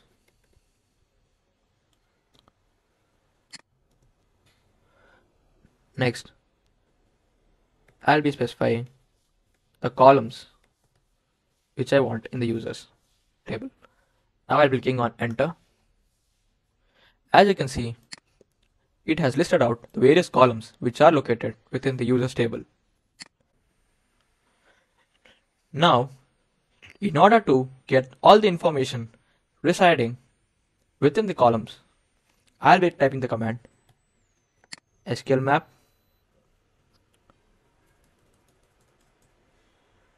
followed by -u and the website URL link, -d the database name, -t that is the table which is users, and I want to dump all the information residing within the columns of users. So I'll be typing -dump and I'll be clicking on enter. It is asking me to store hashes in a temporary file for the evaluation. I don't require, so I'll be typing n and enter. Do you want to grab them through dictionary based attack? No, I don't want. N. Now you can see the information. I guess there's the alignment problem. I'll be again typing the command in the full window. Yeah, now you can see here the name and the password for which, and the email ID, which for testing purpose they have given a random thing, and next followed by the phone number and the username as well as the address. So in this manner you can extract the information which is required from any website connected via a database to the web server through this SQL injection attack. That's all for now. We'll discuss about furthermore attacks in the upcoming lectures. Thank you. Hello all. Welcome to the most common type of attack, which is known as social engineering attack. So what's actually meant by social engineering attack? This attack comes under the category of cyber attack, where the attacker manipulates or deceives people to gain access to confidential information, systems, or the resources. It relies on psychological tricks and manipulation of humans to exploit victims, often through methods like phishing, baiting, impersonation, or pretexting. Now, let's discuss about the most common types of social engineering attacks, in which the first place goes to phishing. Here, in phishing attacks, attackers typically send deceptive emails, messages, or websites that appear to come from trustworthy source such as bank, government agency, or a well-known company.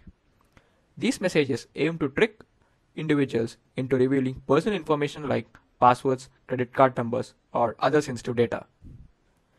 Next comes baiting. Baiting attack involves emphasizing victims to download malicious software by offering something tempting such as free softwares, movies, and music.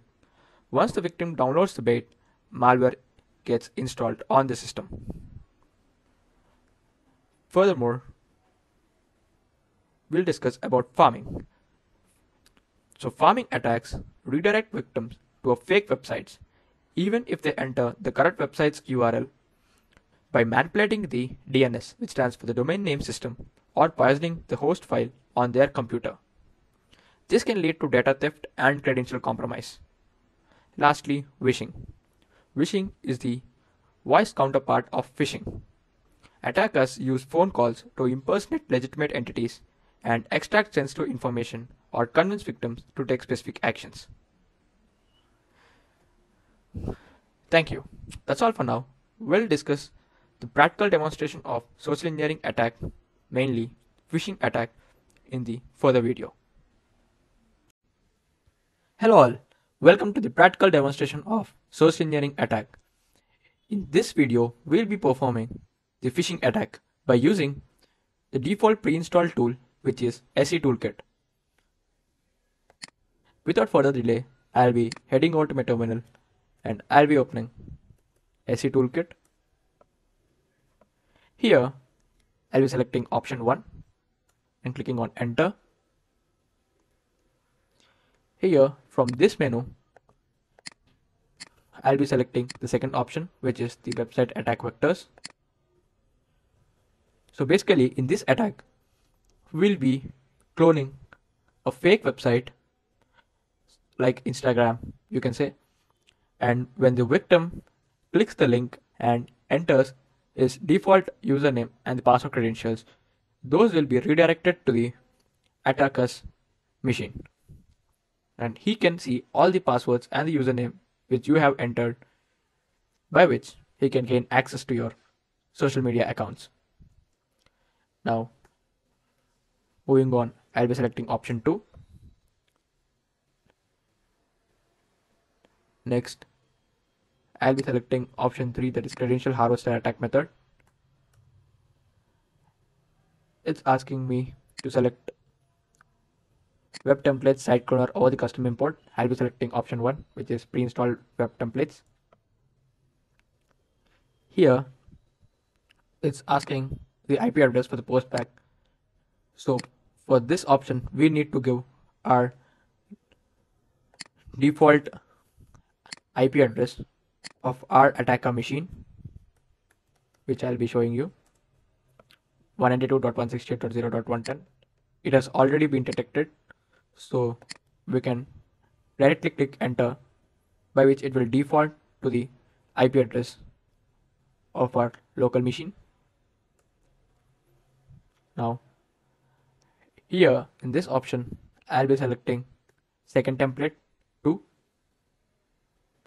or let's say for the different vibe, I'll be selecting option 3, Twitter. It's cloning the website.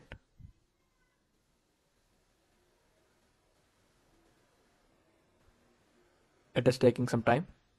Let's wait.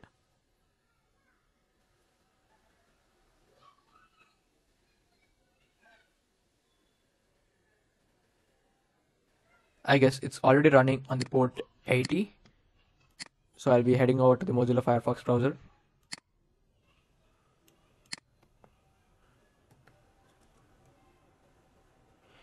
Here, I'll be giving my local host, which is the default IP address of my attacker machine. Here in the username, I'll give some random, just John, and the password is like brocode 12345, and I'll be clicking on sign in.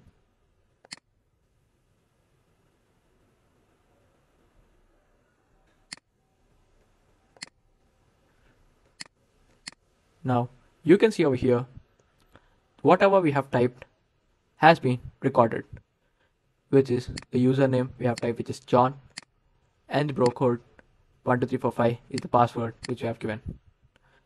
So in order to perform the practical live attack, you can clone the link of any website, and you can use the port forwarding service such as ngrok, which I'll be showing you.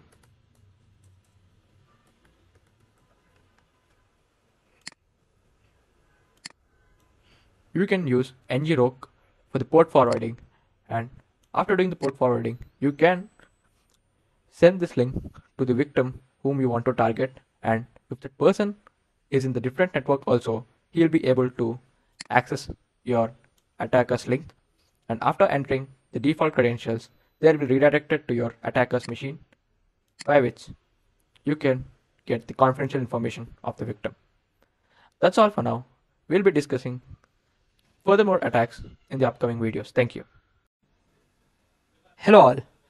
Welcome to the practical demonstration of SSH brute force attack.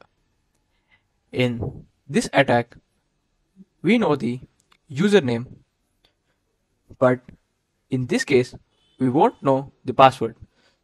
So in order to find the password, we'll be performing a brute force attack. Brute force attack is a kind of guessing different passwords, out of which, if any password exactly matches to what we are looking for, then we can successfully gain access.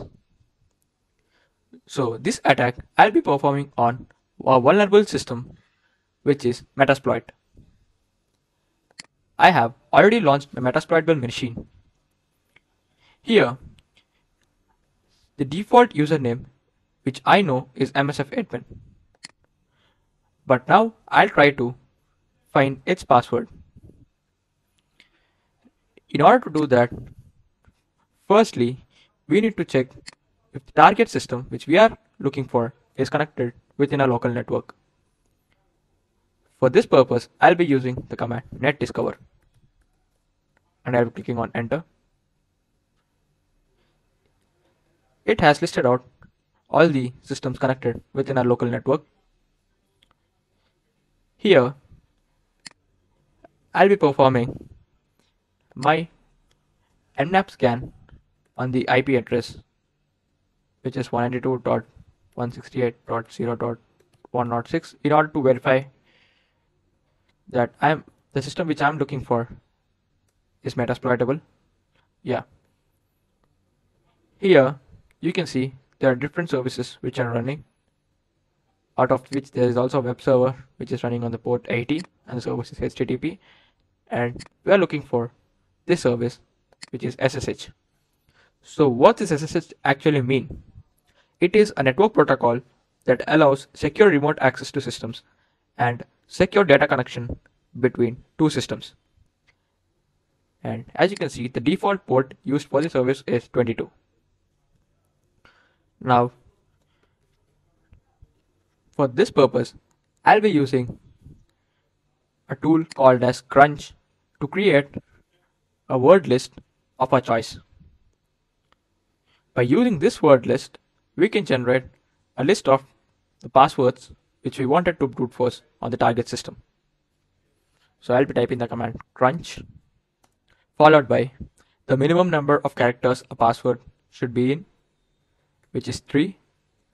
In this case, I'll be giving the value as 3, and the maximum number of length the password which can be is, I guess it's 6.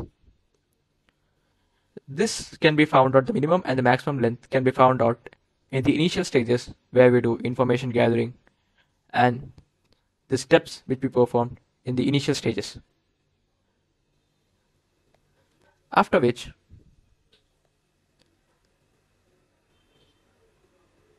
I'll be giving the password which should include the letters as follows. I'll be giving a sample password which includes the letters.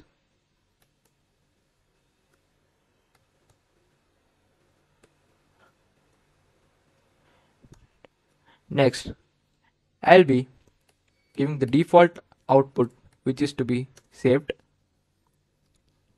and the path for which needs to be given.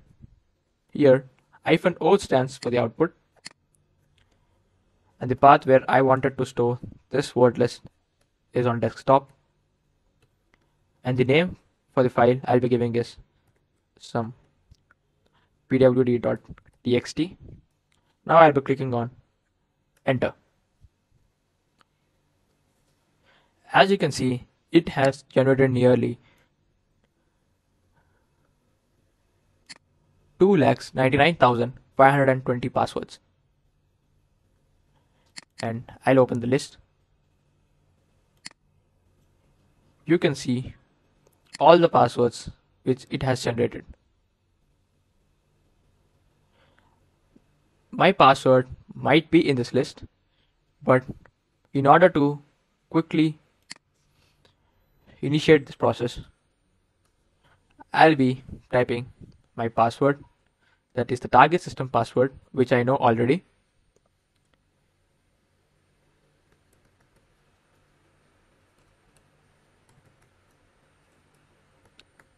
That is MSF admin. You can also type all the random passwords which you guess might be in this list, and you can click on save. It has been saved. Now, I'll be using the tool known as Medusa in order to brute force on the target system. I will type in the command Medusa -h. Here, I need to specify the target IP address, which is 192.168.0.106, and the username, which I know already, that is MSF admin. Here, if you don't know the username, you need to specify this in capital U, and you can give the default directory or the word list by which you can perform a brute force attack on the username as well. Since I already know the username, so I'll be giving it as MSF admin with the tag small -u. Next, in order to specify the word list password, I need to give capital P and the directory where my word list is located, which is root desktop pw.txt. After specifying the path, I should specify the module name, that is -M, and here the module which we are going to brute force is SSH, and we need to specify the port on which it is running on, that is -n, and the port is 22. Now, after typing the whole command, you can click on enter. It will start to brute force.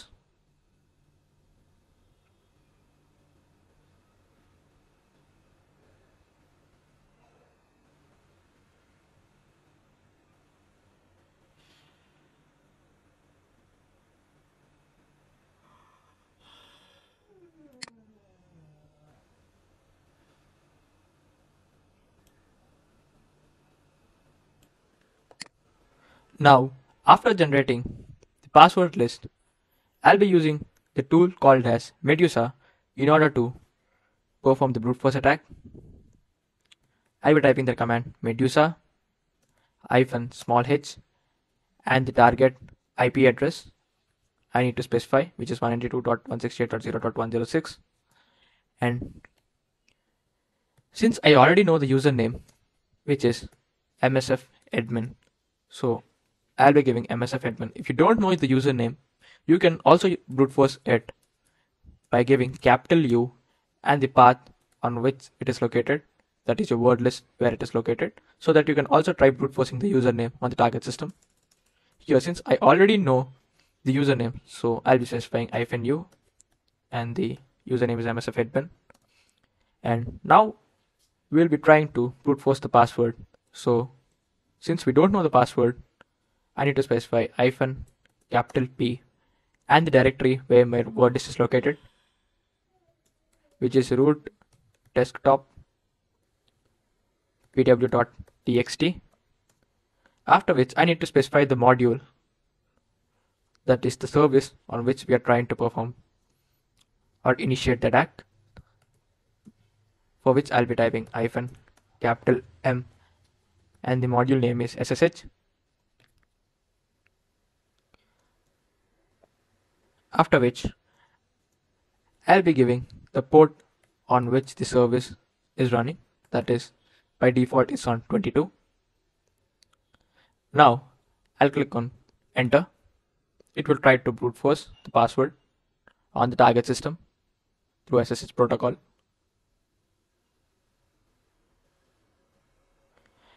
Yeah, you can see the account has been found on the host IP which is the user, that is MSF admin, and the password, which is also MSF admin. This video is usually This video has been performed only for the demonstration purpose. Please use it for ethical purposes. And if you are performing any kind of these attacks, please ensure that you are performing it in a secure lab environment. And after gaining any legal permissions, only you need to perform these attacks. Thank you. Hello all. Today we're going to talk about a vulnerability called as session misconfiguration, which exists in most of the modern websites. This vulnerability is basically used by an attacker to steal the cookies or the session ID of a particular user, and it will be used by an attacker in order to gain access or gain an unauthorized login into the user's account. So let's see the demonstration of how we can do it. First, I'll head on to the Burp Suite browser. Here, I'll be selecting a temporary project. This Burp Suite tool is basically used to capture the packets which is sent by any website, which can be interpreted by an attacker. So here, I'll be basically turning on the intercept, and I'll open a browser. For the demonstration purpose, I'll be heading on to a site which can be used for testing purpose.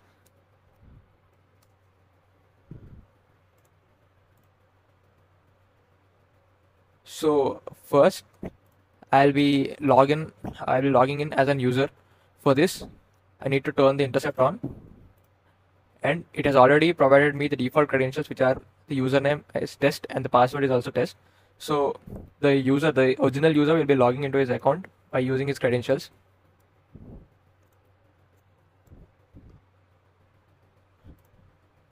Now once he clicks on login, the attacker on the other end will try to intercept the request which is sent by the website. Now he'll try to intercept the response which is sent by the website to the server. The request is sent by the website to the server. The response will be interpreted by the attacker.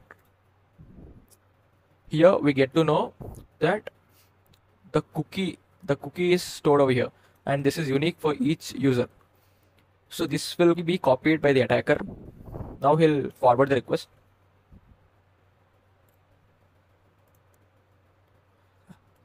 You can see that the cookie has been stolen by the attacker successfully, but he has not used the cookie or the session ID yet.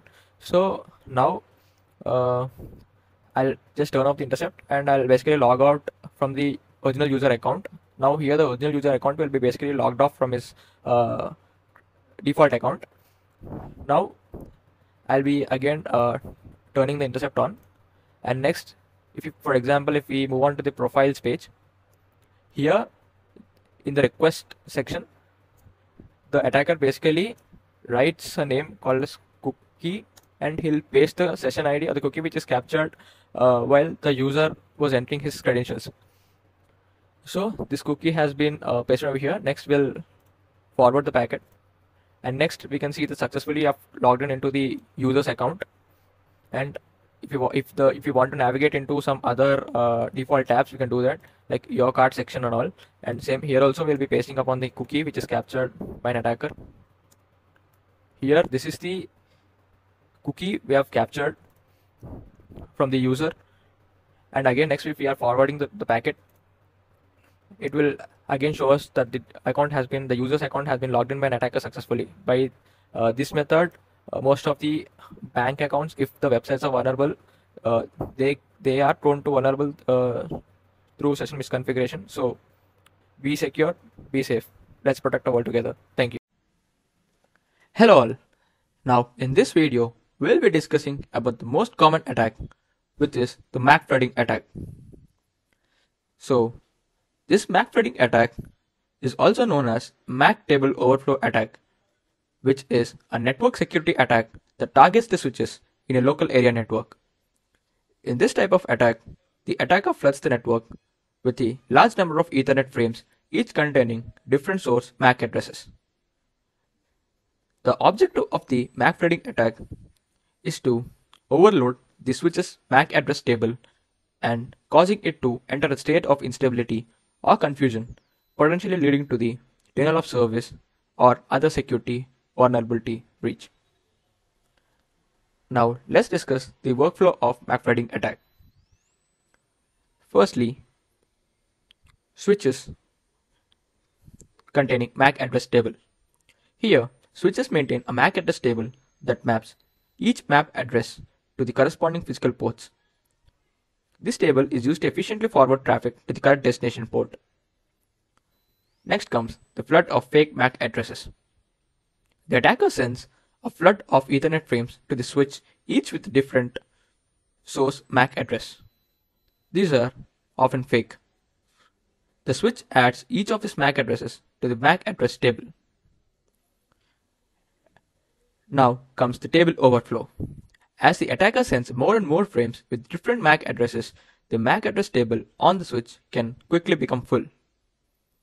When the table is full, the switch may enter a state where it doesn't know where to forward frames and it may revert to flooding behavior, which means it sends incoming frames to all ports similar to a hub, which can lead to network cognition and potential security issues.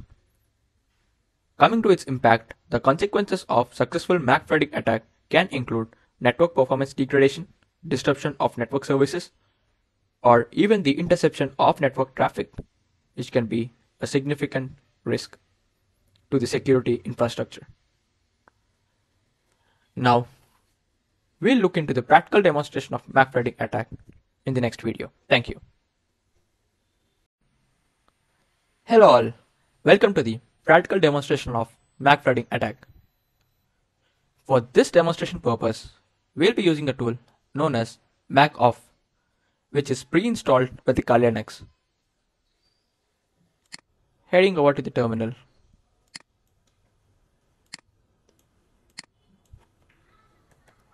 I'll be typing MACoff, and for which interface I need to perform the MAC flooding attack, I'll be specifying it, that is -I, and the interface on which I want to perform is ETH0. Similarly, I'll also open the Wireshark to capture all the MAC packets which are coming from different fake sources.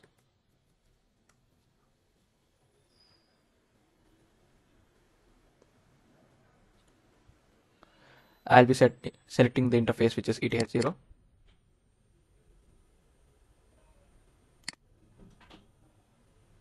It has already started capturing packets. Now, after typing this command, I'll be clicking on enter. It is telling me, do you want to install it? Yeah.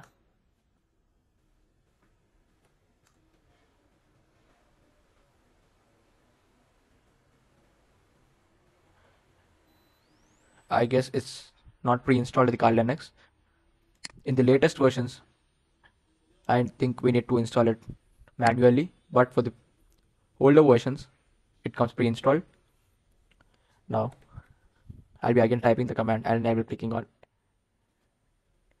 enter. You can see it has started the MAC flooding. It is generating a huge number of packets and sending these from different fake sources to the switch, which is located within a local area network. I'll be stopping this.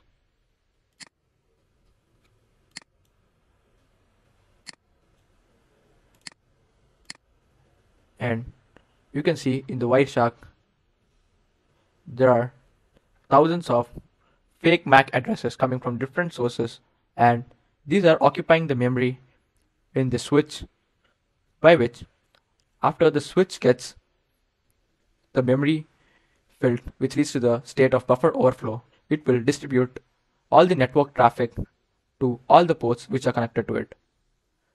Thereby, the attacker can intercept the sensitive traffic or network packets. That's all for now.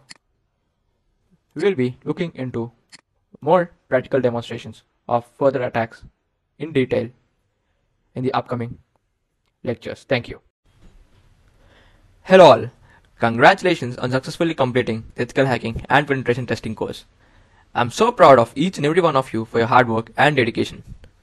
I know that this course was challenging, but you have always shown the never give up attitude.